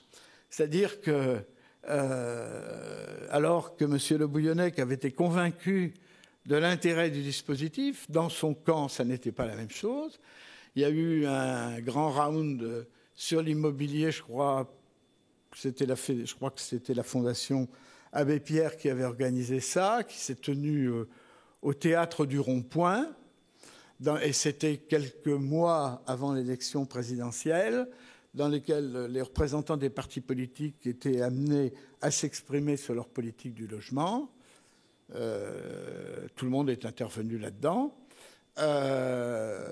J'étais présent l'après-midi quand François Hollande, candidat à la présidence de la République, est intervenu. Sa politique du logement n'a été que de vilipender le dispositif d'aide à l'investissement fiscal, à l'investissement locatif, en disant que c'était un dispositif affreux, qui consommait l'essentiel des crédits du logement dans notre pays, pour aboutir à peu de création de logements, et que naturellement la gauche non seulement ne prendrait jamais un dispositif comme celui-là, mais également le ferait disparaître s'il existait au moment où la prise de pouvoir. D'ailleurs, je me suis permis de dire à François Hollande à sa descente de tribune, comme on se connaissait un peu et puis qu'on se tutoyait, je lui ai dit, écoute, la prochaine fois que tu interviendras sur le logement, tu prendras d'abord conseil de ceux de tes amis qui connaissent un peu quelque chose, comme le Bouillonnec, et puis ça t'évitera de dire des conneries, et puis même moi, je suis même à ta disposition pour t'expliquer un certain nombre de choses. Alors, il m'a jeté un regard méprisant, mais vous avez vu le Duflot, quoi. Bon. Et monsieur Hollande est venu en tant que président de la République il y a à peu près un mois, ou peut-être un mois et quelques jours, à Hermont, à la gare d'Hermont-Aubonne, où il y a une grande opération immobilière autour de la gare Hermont-Aubonne. Il est venu là, alors c'était drôle, parce qu'il venait là pour les logements sociaux qui étaient construits dans une opération de Nexity, dans lequel moi je m'étais renseigné avant. J'y étais en tant que député du Val d'Oise, c'était normal que je sois présent. Et une opération de Nexity dans laquelle il y avait plus de 80% d'investisseurs celliers, un petit 20% de logements sociaux. Et il arrive là pour saluer les logements sociaux. Alors, vous comprenez qu'en plus... j'avais une revanche à prendre et que j'étais là, je jouissais d'avance de ce que j'allais pouvoir dire. Je voulais savoir comment j'allais pouvoir le dire. D'abord, je m'approche de lui, puis il est président de la République. Alors, je ne le tutoie plus. Je lui dis, Monsieur le Président de la République, vous... je commence à dire, Monsieur le Président de la République, je vous... Mais il me dit, arrête, écoute, il n'y a pas de raison que tu ne me tutoies plus. Je dis, bon, bah, écoute, voilà, je vais te le dire. Je te félicite. Je te félicite parce que tu as changé d'avis. J'espère que sur d'autres points, d'ailleurs, tu changeras d'avis. Alors, il me regardait, les yeux grands ouverts, il m'a dit, tu as changé d'avis parce que Je me souviens du théâtre du Rond-Point, dans lequel où tu avais vilipendé. Et je te signale que dans l'immeuble dans lequel on va rentrer, il y a 80% des logements qui sont par des investisseurs celliers, et il en reste donc 20 qui ont été vendus à des organismes sociaux. Je n'ai pas eu de réponse, j'ai eu simplement un sourire, qui me satisfaisait. Après, il m'a présenté à Madame Duflot, que je ne connaissais pas, et il m'a présenté en me disant que j'avais presque fait un dispositif assez proche du sien. Alors, j'ai dit, écoutez, je regrette quand même une chose, c'est que, c'est vrai, c'est très proche, sauf que le cellier, c'était bien mieux que le Duflot. Voilà. Et c'était bien mieux que le Duflot. Moi, je souhaite que le dispositif réussisse, parce que nous avons besoin de 60 000 logements d'investisseurs. L'avantage fiscal, il y a toujours un effet d'aubaine dans une partie, dans les 60 000 et 70 000 même investisseurs qu'on a eu parfois par année. Il y en a toujours eu une partie de gens qui auraient investi dans le logement, même sans avantage fiscal. Donc c'est un effet d'aubaine pour cela. Mais ça couvre à peine la moitié. Donc il reste grosso modo une trentaine de milliers de logements dont on a fortement besoin, surtout dans des régions tendues comme la région parisienne, PACA, etc., dans lesquelles, s'il n'y a pas de dispositif d'aide à l'investissement locatif, il n'y aura pas ces logements supplémentaires. Et donc ça, c'est absolument indispensable. Et ce que je crains, Madame Duflot m'aurait demandé conseil, je leur ai dit qu'il fallait mieux garder la marque Cellier, parce qu'elle avait pas mal marché quand même. C'est vrai que les gens ont envoyé ça partout, quoi. C'est vrai que des fois, des petites anecdotes, quoi. J'envoie ma femme faire un loto à Aix-en-Provence. Parce que j'aime pas aller faire le loto. Puis il y avait je voyais le loto, je sais pas combien, 50 ou 80 millions. On dit tiens, ça peut être intéressant. Mettre 2 euros dans un euro-million comme ça. Bon. Mais j'aime pas trop aller dans les trucs. Je dis à ma femme, tiens, je te donne 2 euros, tu vas aller dans le bureau de tabac, là, faire un euro-million. Ça va bien comment ça se marcher. Je dis simplement, tu demandes un ticket automatique, quoi. C'est l'informatique qui te sort ça. Oh, ça gagne pas. 2 euros, c'est un investissement pas très important, puis ça peut rapporter gros, quoi. Plus que le logement, d'ailleurs. Bon. Elle sort de là complètement hilare. Je dis, mais qu'est-ce qui t'arrive? Elle dit, parce que le monsieur qui avait devant moi, il a donné 10 euros et il a demandé d'en faire 5, et puis il a dit, si je gagne, je ferai un cellier. Vous voyez, ça peut rapporter gros et puis ça peut permettre de logement. Donc le dispositif a bien marché. Moi, ce que je souhaite, c'est que le dispositif Duflot marche très bien parce que c'est d'intérêt national. Par contre, ce que je note, c'est qu'effectivement, il y a un certain nombre de freins, quoi. C'est vrai que moi, j'étais très attaché à la possibilité d'investir pour ses proches, à condition qu'on ne soit pas sur la même feuille d'impôt, qu'on ne soit pas dans le même foyer fiscal. Parce que je sais qu'il y a beaucoup de gens qui sont intéressés. Ils investissent un studio pour leur fils étudiant, et puis après, ils continuent à louer le studio pendant 5 ans, 5 ans ou 6 ans à un autre étudiant.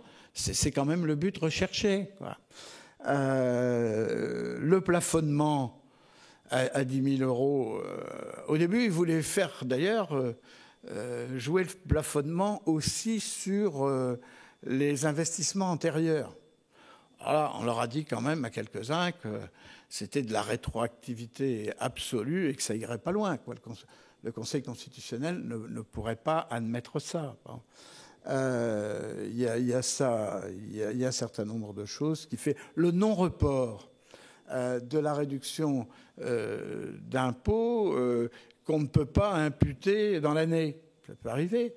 Dans le système que l'on a mis en place, si au bout de 9 ans, vous aviez bénéficié de 6 ans supplémentaires, ça permet pour les gens qui sont dans une tranche d'impôt sur le revenu basse, de se donner 15 ans pour récupérer leur réduction. Parce qu'autrement, si au bout de 9 ans, ça s'arrête, c'est défavorable aux petits contribuables, ce dispositif. C'est même tellement défavorable aux petits contribuables que moi, j'avais eu la surprise absolue que Bercy s'oppose à une mesure restrictive que je proposais. Un jour, à Juan-les-Pins, et je vois un promoteur qui avait fait une belle publicité, achetez votre résidence secondaire à Juan-les-Pins avec le cellier. Je dis quand même, c'est quand même pas l'objet, quoi, parce que c'est pour la résidence principale. Et je dis, bon, c'est vrai que l'obligation est de louer pendant 9 ans, mais quelqu'un qui ne paie pas assez d'impôts pour éponger toute la réduction en 9 ans peut aller jusqu'à 15 ans.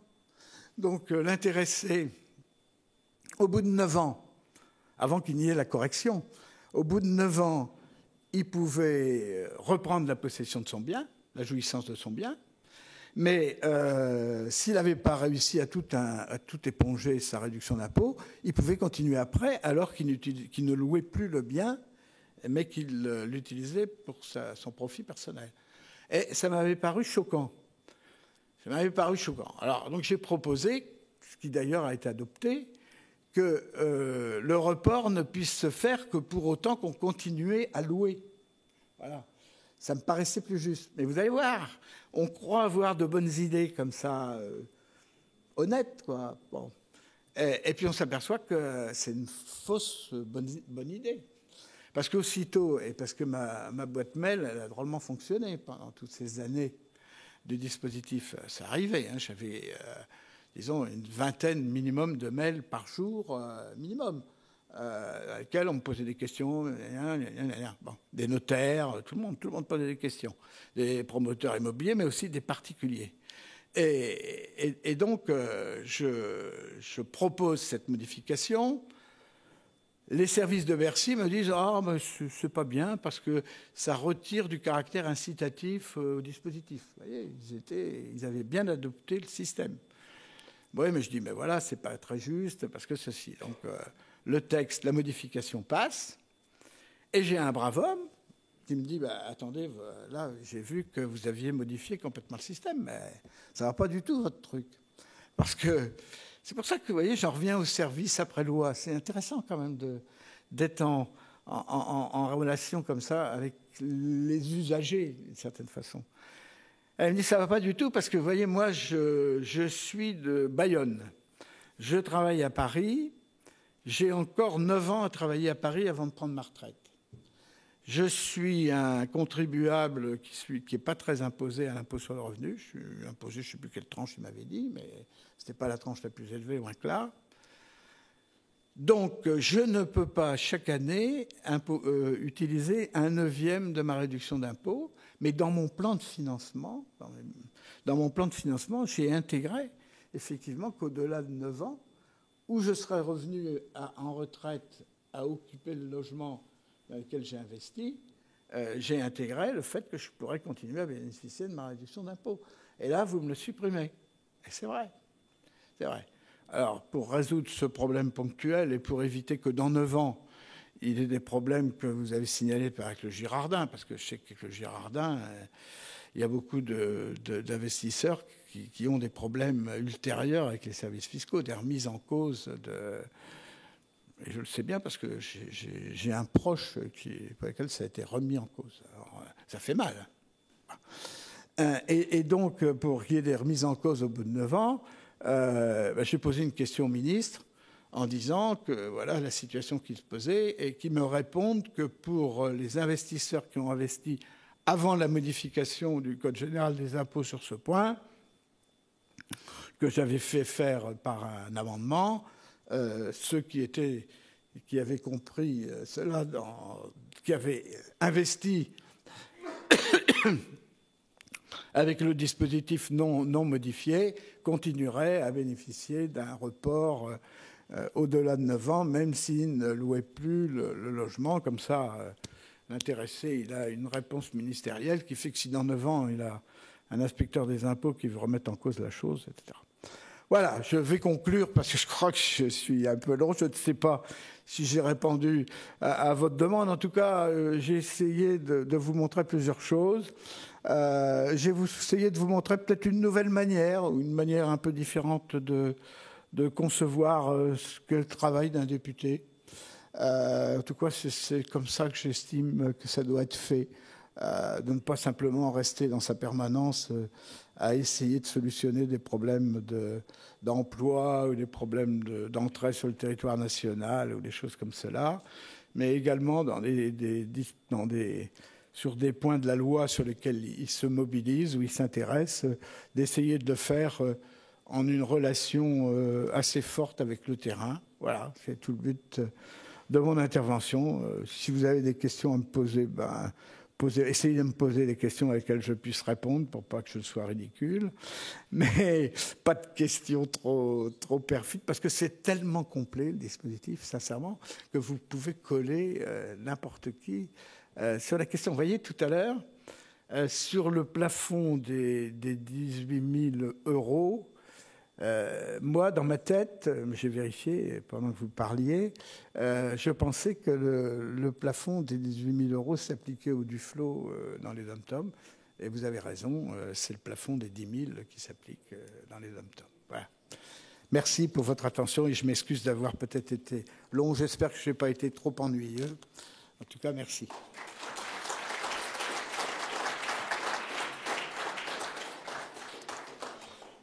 Cher François, un grand merci pour cette bonne parole fiscale. En tout cas, c'est intéressant, je pense, d'avoir votre vision des coulisses lors de l'élaboration de ce projet de loi. Ce qu'on voulait vous montrer, en tout cas, ce matin, c'était d'une part, le dynamisme de l'île de la Réunion et vous démontrer l'attractivité. Le second point, c'est vous démontrer que le groupe Papavou souhaite être un acteur majeur dans ce développement et on espère aujourd'hui avoir l'ensemble des clés, que ce soit sur le plan promotion mais également service, avec cette bonne connaissance du marché. Et enfin, on travaille actuellement donc sur des notions qui vont être extrêmement importantes pour tout investissement immobilier, notamment sur les notions de durabilité, qui est un point important, puisque sous ces contrées, malheureusement, l'immeuble vieillit plus vite qu'en métropole. Donc on a une attention particulière là-dessus. C'est un investissement immobilier, donc c'est important de bien s'assurer du potentiel immobilier sur chacune de ces zones. Et depuis quelque temps, donc, on a fait un partenariat avec différents banquiers qui nous accompagnent également sur ces investissements. Et on est en train donc de poursuivre les différents partenariats pour participer au développement du groupe. Voilà, merci. Et si vous avez quelques questions, il y a un micro qui se promène dans la salle. Bien sûr. Bien sûr. Oui, bonjour Philippe Senot. Vous étiez mon député. Je vous remercie de votre intervention. J'ai commencé avec Méhaignerie, très jeune. Après 20 ans, on remarque une chose par rapport à nos amis européens. On a tous été dopés à la défisque. Et quand vous avez un peu le recul, on remarque qu'on a gonflé les prix. Et il risque de se passer ce qui va se passer tôt ou tard. Et ce qui s'est passé à un moment, quand j'ai commencé le métier, ça va se casser la gueule. Donc, ma question, c'est comment, en dopant... Avec la crise, on l'a bien vu, même si le gouvernement était contre, il avait promis qu'on allait baisser tous ses impôts, et vous avez remis un coup de fouet en faisant le double. En permettant, pas d'ailleurs aux plus riches, de passer de 4 000 de plafond en déduction à 8 000. Donc ma question était celle-ci. Pourquoi vous êtes passé de la déduction à la réduction ? De toute façon, le problème est récurrent de dire que, effectivement, tous les dispositifs fiscaux que l'on peut avoir est récupéré d'une manière ou d'une autre et sert à maintenir des prix élevés, alors que ça n'est pas bon pour le marché, parce que ça booste le marché d'une manière qui n'est pas naturelle, d'une certaine façon. Moi, je suis de ceux qui pensent que le problème des prix de l'immobilier, c'est le problème des prix dans tous les domaines. Je ne pense pas que... On voit bien qu'effectivement, je le disais tout à l'heure, quand l'on dit qu'avec un dispositif d'aide fiscale, on construit 60 000 logements et qu'on a constaté, parce que c'est statistique, que quand le dispositif n'existait plus, parce qu'il y a eu des moments où il n'y en avait plus, où ça faillissait, on tombait à 30 000, donc on voit bien qu'il y a un effet d'aubaine pour la moitié, disons, des constructions comme celle-là.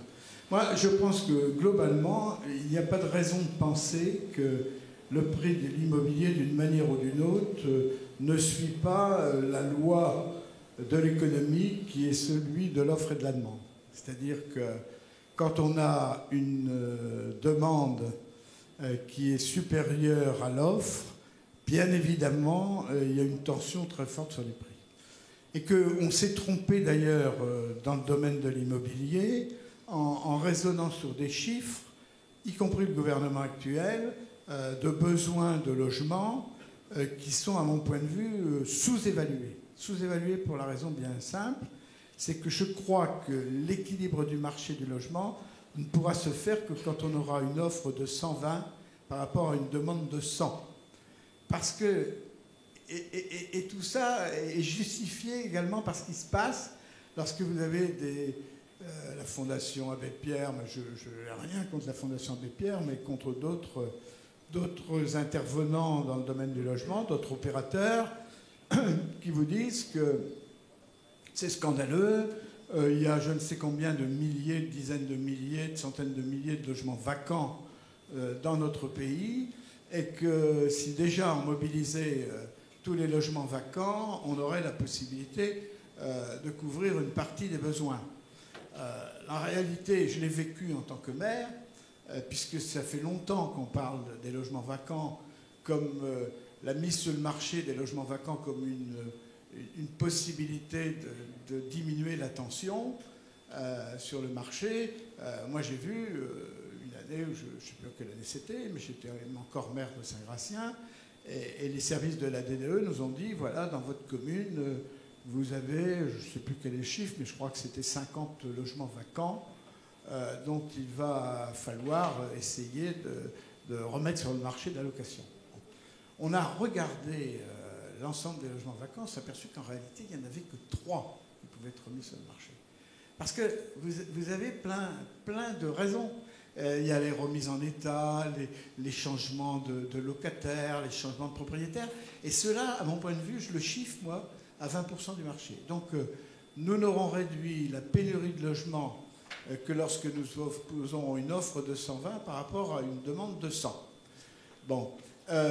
Il faut dire aussi que pendant des années, et ça commence à changer, et Benoît Apparu, en tant que ministre du Logement, sur notre incitation d'ailleurs, et sur ce qu'il avait vécu dans sa propre région, a vu et a exprimé surtout ce que d'autres avaient déjà vu depuis longtemps, c'est que, y compris pour le logement social, on ne construisait pas toujours là où on avait le plus besoin de logements.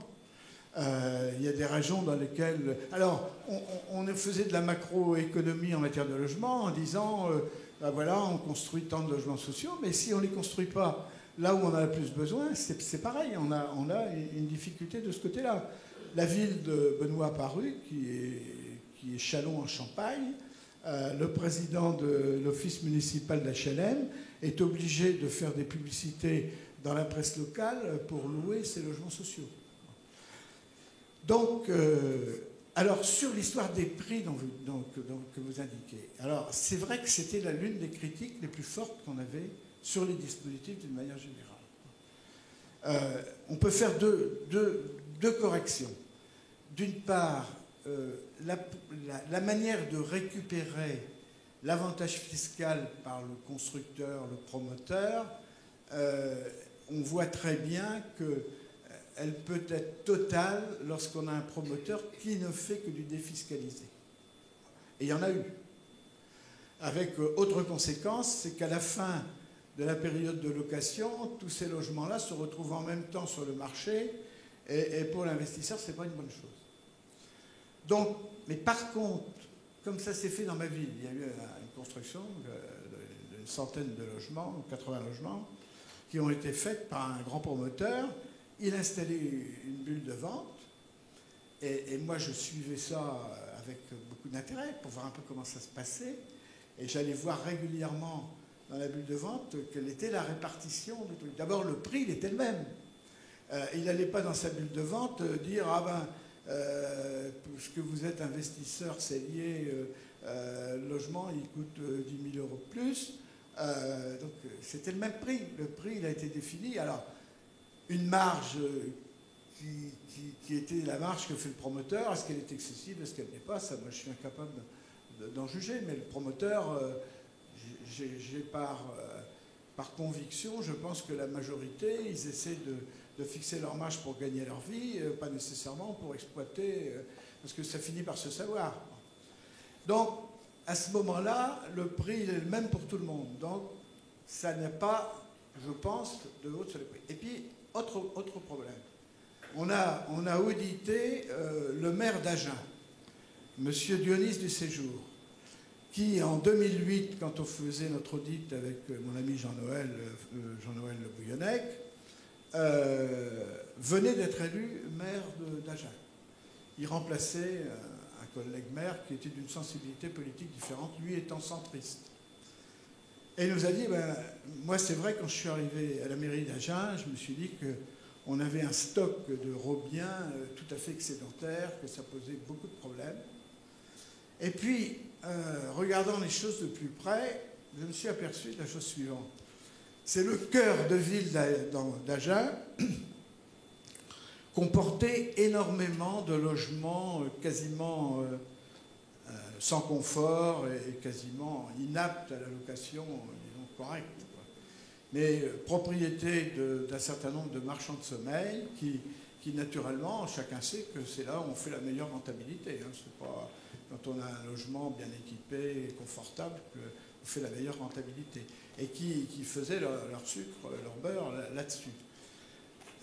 Il y a eu des excès de robiens qui ont été construits, et c'est vrai que les investisseurs particuliers, ils n'ont pas pu louer au prix de location que leur avait indiqué leur promoteur en faisant le plan de financement. On dit voilà, vous mettez un peu de cash, vous avez un prêt de telle banque, et puis ça ne vous coûtera pas cher. Il y en a même qui faisaient des promotions en disant que quasiment on pouvait investir sans que ça ne coûte rien.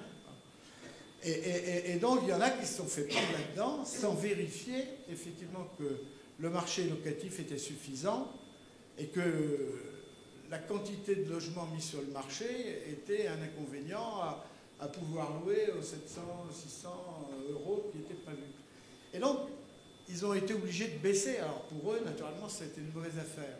Ils ont été obligés de baisser leur prix de location, qui fait qu'ils sont devenus, pour certains, concurrentiels avec les logements peu confortables, presque taudis, qui étaient loués un peu moins cher peut-être, mais ce qui fait que les locataires ont préféré avoir un logement neuf de bonne qualité, de confort. Et donc, Dionys du Séjour m'a dit, pour moi, ça a été très intéressant parce que ça m'a permis de lancer des opérations de rénovation du cœur de ville que je n'aurais pas pu faire autrement, compte tenu de ce qu'était le marché locatif sur la ville. Voilà. Alors, moi, j'en sais rien, mais sincèrement, j'ai tendance à penser que le marché du logement, il est à peu près, il relève des mêmes conditions que l'ensemble de l'économie et que la loi de l'offre et de la demande pèse beaucoup sur le coût, aussi bien du loyer, etc. C'est l'une des raisons pour lesquelles, du fait que depuis quelques années, l'aide à la pierre est devenue très faible par rapport à l'aide personnelle au logement, qui est plutôt une aide sociale, alors que l'aide à la pierre, elle permettait aux constructeurs de louer à un moindre coût. Ce que la volonté qui était la nôtre aussi, peut-être mal mis en application, mais qui est aussi la volonté du ministre d'aujourd'hui, d'essayer de faire du donnant-donnant. Vous avez un avantage fiscal, en contrepartie, je mets des dispositions en place, marcheront-elles, j'en sais rien, qui devraient permettre de ce que vous n'exagériez pas sur le prix de location. Et pour le principe de la déduction à la réduction de la moi, je l'ai dit tout à l'heure, j'ai vraiment le sentiment que c'est quelque chose de plus simple et qui évite de passer par une ingénierie financière comme on a vu. Parce que s'il y a eu des promoteurs qui ont exagéré, c'est que parce qu'ils ont fait des packages complets dans lesquels ils vendaient d'abord de l'avantage fiscal et puis après le logement. Tandis qu'en ayant un dispositif qui apparaît, on n'a pas besoin de passer par par des professionnels lorsque c'est une réduction d'impôt. On voit très bien ce que ça représente. À partir de là, je pense que c'était plus simple. Donc ça a évité un intermédiaire qui, de toute façon, se rémunère d'une manière ou d'une autre. Et puis en plus, je trouve que c'est beaucoup plus juste parce que c'est ce que je disais tout à l'heure. L'amortissement, il permet de réduire l'impôt dû en fonction du taux marginal d'imposition. Si le gouvernement actuel avait réussi à mettre en œuvre un taux de 75%, vous voyez bien que s'il y a un amortissement d'un investissement immobilier, l'avantage fiscal il est beaucoup plus fort que si vous êtes imposé à 10%, la tranche à 10%, 20%. Voilà. Merci. Et Éric Malenfer, groupe J'Expertise. Alors moi, mais c'était pour dire effectivement la doctrine s'oppose toujours aux chiffres et aux faits.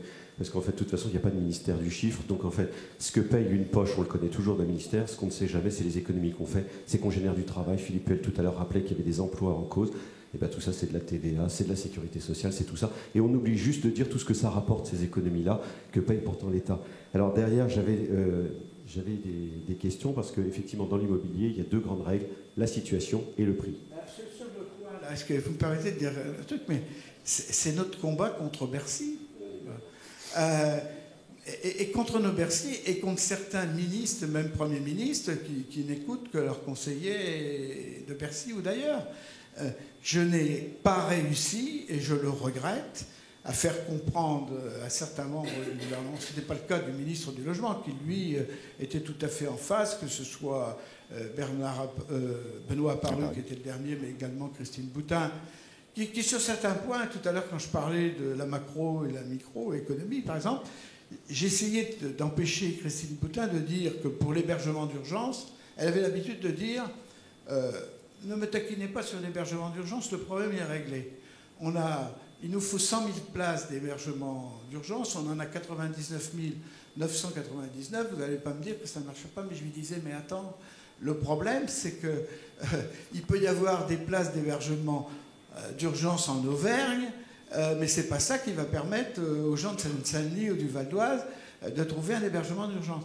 Et que dans l'économie du logement, on a été très souvent, on s'est montré incapable de faire un inventaire, et même dans les observatoires, c'est seulement maintenant, et la Fédération des promoteurs a réussi à monter des observatoires régionaux. Moi, j'avais été planché devant l'observatoire régional de PACA, où alors là, tous les trimestres, ils réunissent tous les responsables du logement, les notaires, les promoteurs, les logements sociaux, et ils font le point de l'état de la situation du logement sur la région PACA. Et donc, c'est un élément qui permet de savoir où on va. Dans le petit travail qu'on a fait, ce que j'appelle le petit livre vert de Le Bouillonnec et de moi-même, on avait dit au gouvernement, vos zonages, ça n'a pas de sens. Ça n'a aucun sens, le zonage. Vous savez, moi, ma ville, elle est dans la zone, pas A bis, mais elle est dans la zone A, bon, hein, ou B1, peu importe. Mais je ne sais plus si c'est B1 ou B1, parce qu'on finit par s'y perdre, c'est un peu compliqué. En tout cas, elle a le même plafond de loyer que dans des zones qui sont sur Paris ou sur les banlieues très, très huppées de la région parisienne. Alors ça n'a pas de sens déjà comme ça. Mais c'est pire que ça. C'est qu'à l'intérieur même de ma ville, si je prends le quartier périphérique dans lequel il y a un grand ensemble qui a été construit, par rapport au centre-ville, près de l'église, de la gare, de la mairie, le prix du loyer dans le centre-ville avec le quartier périphérique est du simple pratiquement, enfin, pas du simple double, j'exagère, mais il y a une différence de moins 50% sur le prix du loyer. Donc, nous avions dit qu'il fallait que ça se fasse par concertation. Il fallait d'abord des observatoires locaux, régionaux et même plus proches que ça, et qu'ensuite que l'État entre en concertation avec les responsables du logement, de l'urbanisme, qui savent très bien ce qu'ils ont besoin à 5 ans ou à 10 ans, et à partir de là, de contractualiser avec l'État en disant, bah, écoutez, voilà, dans votre communauté d'agglomération, je suis prêt, moi, État, à vous délivrer tant d'investissements locatifs aidés par un avantage fiscal, tant de logements sociaux. Il n'y a que comme ça, au point par point, qu'on arrivera à s'adapter aux besoins de la circulation. Mais donc, pour en revenir aussi à ce que vous dites, Bercy ne parle qu'en coût brut. Alors, j'ai pas réussi à leur faire comprendre que, ne serait-ce qu'en différentiel de TVA entre un logement social et un logement, disons, ordinaire, le différentiel de TVA, c'est presque 15%. À partir de là, c'était ce qui était prévu dans la loi de finances pour le prolongement de 3 ans du dispositif CELIE. Il y avait 14% d'avantage fiscal. Je voulais 15% parce qu'ils n'ont jamais voulu comprendre que le 1% qu'il y a entre 14 et 15, ça vaut plus de 1%. Parce qu'en termes de marketing, une réduction de 15%, ça fait plus sérieux qu'une réduction de 14%. C'est comme quand vous achetez une cravate, si elle est à, je sais pas, 20 euros, c'est plus cher que 19,90 euros. Et donc, ils n'ont jamais voulu prendre en compte l'importance sur les retraites foncières, les droits de mutation, parce que les notaires m'ont fait remarquer que les dispositifs d'aide à l'investissement locatif avaient pour effet d'accroître la mobilité du patrimoine, parce que des gens qui étaient propriétaires d'un logement ancien voyaient l'intérêt qu'ils pouvaient avoir à arbitrer, à vendre ce logement ancien pour ne serait-ce qu'investir leur cash dans un logement neuf dans lequel ils pourraient bénéficier de la réduction d'impôt. Et comme les droits de mutation, c'est les recettes des collectivités locales, sans compter un emploi et demi créé par logement supplémentaire, etc. etc. Les bénéfices indirects sont largement supérieurs aux coûts, ne serait-ce aussi qu'en coût immédiat budgétaire, puisque la réduction d'impôt sur le revenu, elle est étalée sur 9 ans, alors que la TVA, avec un différentiel de 15%, elle est perçue l'année suivante. Absolument. Alors, excusez-moi, je me permets, parce que on a la chance d'avoir en plus des intervenants qui connaissent bien le sujet. On le sait, dans l'immobilier, ce qui compte d'abord, c'est la situation du bien, et puis c'est le prix, vous l'avez soulevé. Il ne faut pas acheter des biens si jamais ils sont surcotés uniquement parce qu'il y a un intérêt. C'est ce que j'ai beaucoup aimé dans la présentation de Philippe tout à l'heure, c'est qu'on a d'abord connu les prix hors intérêts fiscaux. Donc, plusieurs questions. La première, comment vous situez-vous dans vos programmes en termes de situation géographique? Vous en avez un petit peu parlé, mais ça peut être intéressant de savoir, est-ce que ce sont des endroits qui ont un très fort potentiel, vous l'avez dit? Surtout en termes de prix, comment vous situez par rapport au reste du marché hors avantages fiscaux? Et le dernier point qui avait été soulevé par le député tout à l'heure, le risque de la Girardin. Vous avez parlé de la Girardin IS, parce que ça peut être un sujet intéressant. Quels sont les risques et comment s'en prémunir? Rien. Bonjour à tous. Alors, je suis Myriam Anoni du groupe Apavou. Je vais essayer de répondre à la question du monsieur sur l'emplacement déjà des programmes du groupe cette année. Donc, nous, on a recentré nos activités et cette année, on propose des produits qui sont principalement sur Saint-Denis de la Réunion, donc qui est la capitale économique, culturelle et administrative de l'île, où on a les principaux bassins d'emploi, on est à côté du siège des entreprises et des principales administrations.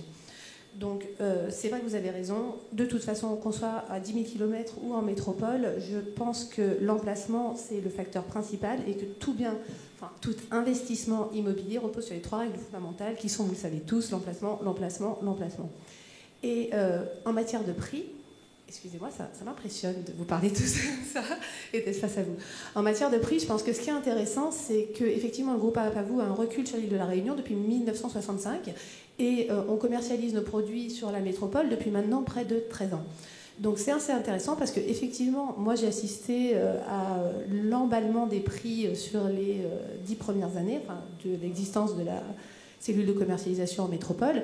Et c'est vrai qu'on a eu une bulle spéculative sur la Réunion qui a explosé en 2008, où on avait atteint des prix, on pensait que les arbres toucheraient le ciel, ça n'a pas été le cas, ça s'est brutalement arrêté.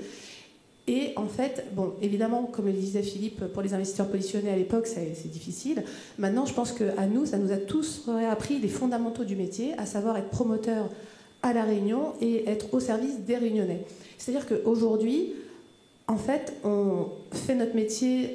En fait, c'est comme pour vous, conseiller en gestion de patrimoine, quand vous dites à vos clients, la défiscalisation, c'est la cerise sur le gâteau. Je pense que pour un promoteur, c'est la même chose en fait. Tout ce qui est défiscalisation et tout ce qui est vente à des investisseurs, effectivement, c'est au même prix, dans les mêmes conditions. Mais ce qui est important, en fait, c'est surtout aujourd'hui de servir des logements aux Réunionnais, de permettre à des gens d'accéder à la propriété dans des bonnes conditions, et qu'à partir du moment où les Réunionnais achètent un produit, ça veut dire qu'on est au prix de marché et au prix qui se pratique. Donc effectivement, on a retravaillé les prestations des résidences qu'on propose. On a retravaillé nos grilles de prix pour justement, je dirais, réorienter fortement nos ventes sur la population locale dans le cadre de l'accession à la propriété. Et aujourd'hui, on fait comme vous, conseiller en gestion de patrimoine, c'est-à-dire qu'aujourd'hui, on commercialise le surplus de nos programmes auprès de conseillers en gestion de patrimoine, mais la vraie cible, c'est la cible locale. Et je pense que ça, c'est une gageure, effectivement, d'être au bon prix sur le marché. Après, concrètement, sur Saint-Denis, je pense qu'on est très compétitif au regard de ce que fait la concurrence, puisqu'on est aux alentours de 3 000 € du mètre carré. On est entre 2007 et 3003 en fait, donc ça dépend complètement de l'orientation, de l'étage, enfin comme partout. Simplement, j'insiste sur le plafond de la Girardin qui est à 2645 € par mètre carré, ce qui fait qu'on a une vraie opportunité fiscale aujourd'hui avec l'investissement Girardin, puisqu'on est complètement dans la cible et qu'il y a une vraie cohérence, je dirais une vraie légitimité sur l'investissement Girardin avec le plafond à 2645 sur les prix qu'on pratique aujourd'hui. Voilà. Merci.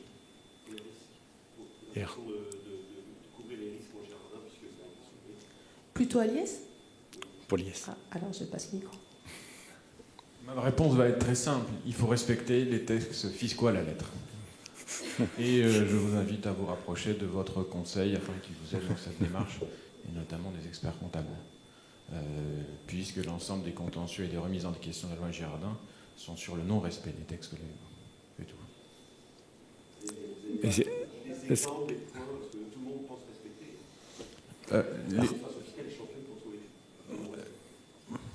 Il y a une multitude de points qui ont été remis en question. Il y en a eu beaucoup de contentieux à l'époque, comme je vous l'ai indiqué tout à l'heure. C'était sur l'option à l'IS de la SCI. Ça, on a même eu une fenêtre qui a été admise par l'administration fiscale afin qu'on puisse régulariser l'ensemble des SCI qui n'avaient pas été faites. Le dépôt des comptes annuels.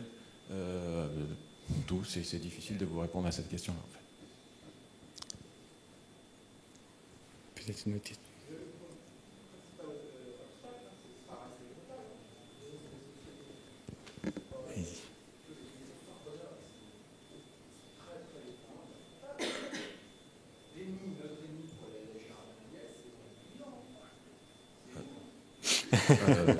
Alors prenez le bon expert comptable.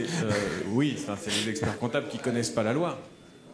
C'est les experts comptables qui ne connaissent pas ce dispositif, effectivement. Une petite question. Oui, pour compléter, Philippe Millet, pour...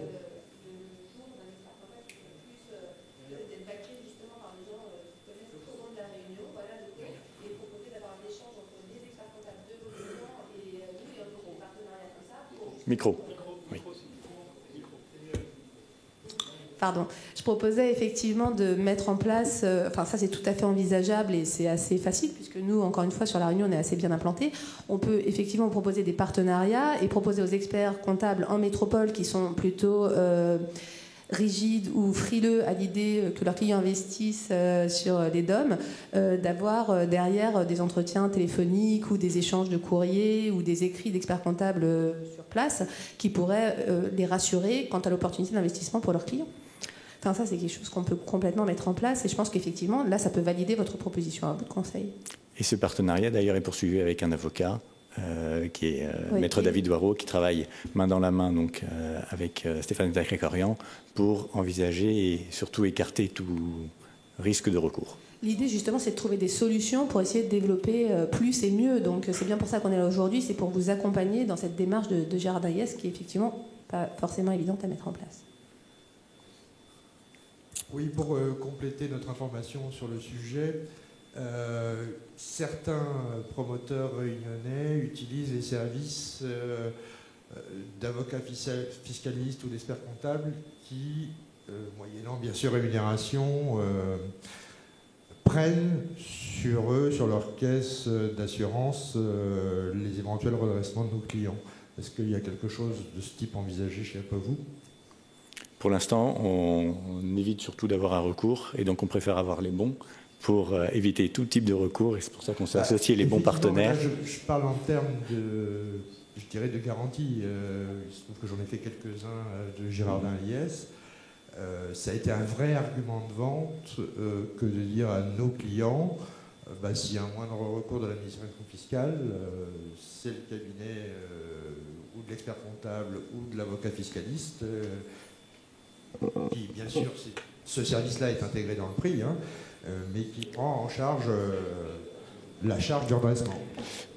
Aujourd'hui, il faut qu'on aille plus avant là-dessus. De toute façon, si l'expert comptable fait une lettre de mission qui formalise ce type d'intervention, par définition, l'acte sera couvert par sa responsabilité civile.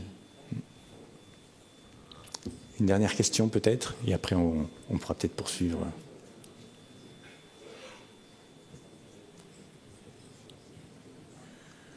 Oui, bonjour. Je suis arrivé un peu en retard, donc vous avez peut-être déjà répondu à la question que je me posais. Trois questions, très rapidement. Quelle est la rentabilité que vous proposez à la location aux investisseurs? Première question. Deuxième question, est-ce que vous faites également de l'appartement meublé? Myriam, peut-être sur les rendements? Alors je confirme, vous avez raté le début. Donc la rentabilité, c'était, alors on a beaucoup monté en rentabilité puisqu'on a baissé nos prix. Donc auparavant, on était aux alentours de 3%, et aujourd'hui, on est entre 3,80 et 4,50 en fonction des opérations et de l'emplacement des opérations. Sur la rentabilité locative, avant évidemment impact fiscal. Pour le meublé, donc aujourd'hui, sur les différents projets qu'on vous propose, ce n'est pas encore le cas. On est en train de monter 2 opérations et on va vous en proposer d'ici la fin de l'année, puisque c'est des dossiers qui sont en cours d'instruction. Ce que je vous propose maintenant, c'est peut-être de nous retrouver à côté et de poursuivre. Si jamais vous avez des questions plus précises, on peut en profiter pour échanger. Merci beaucoup.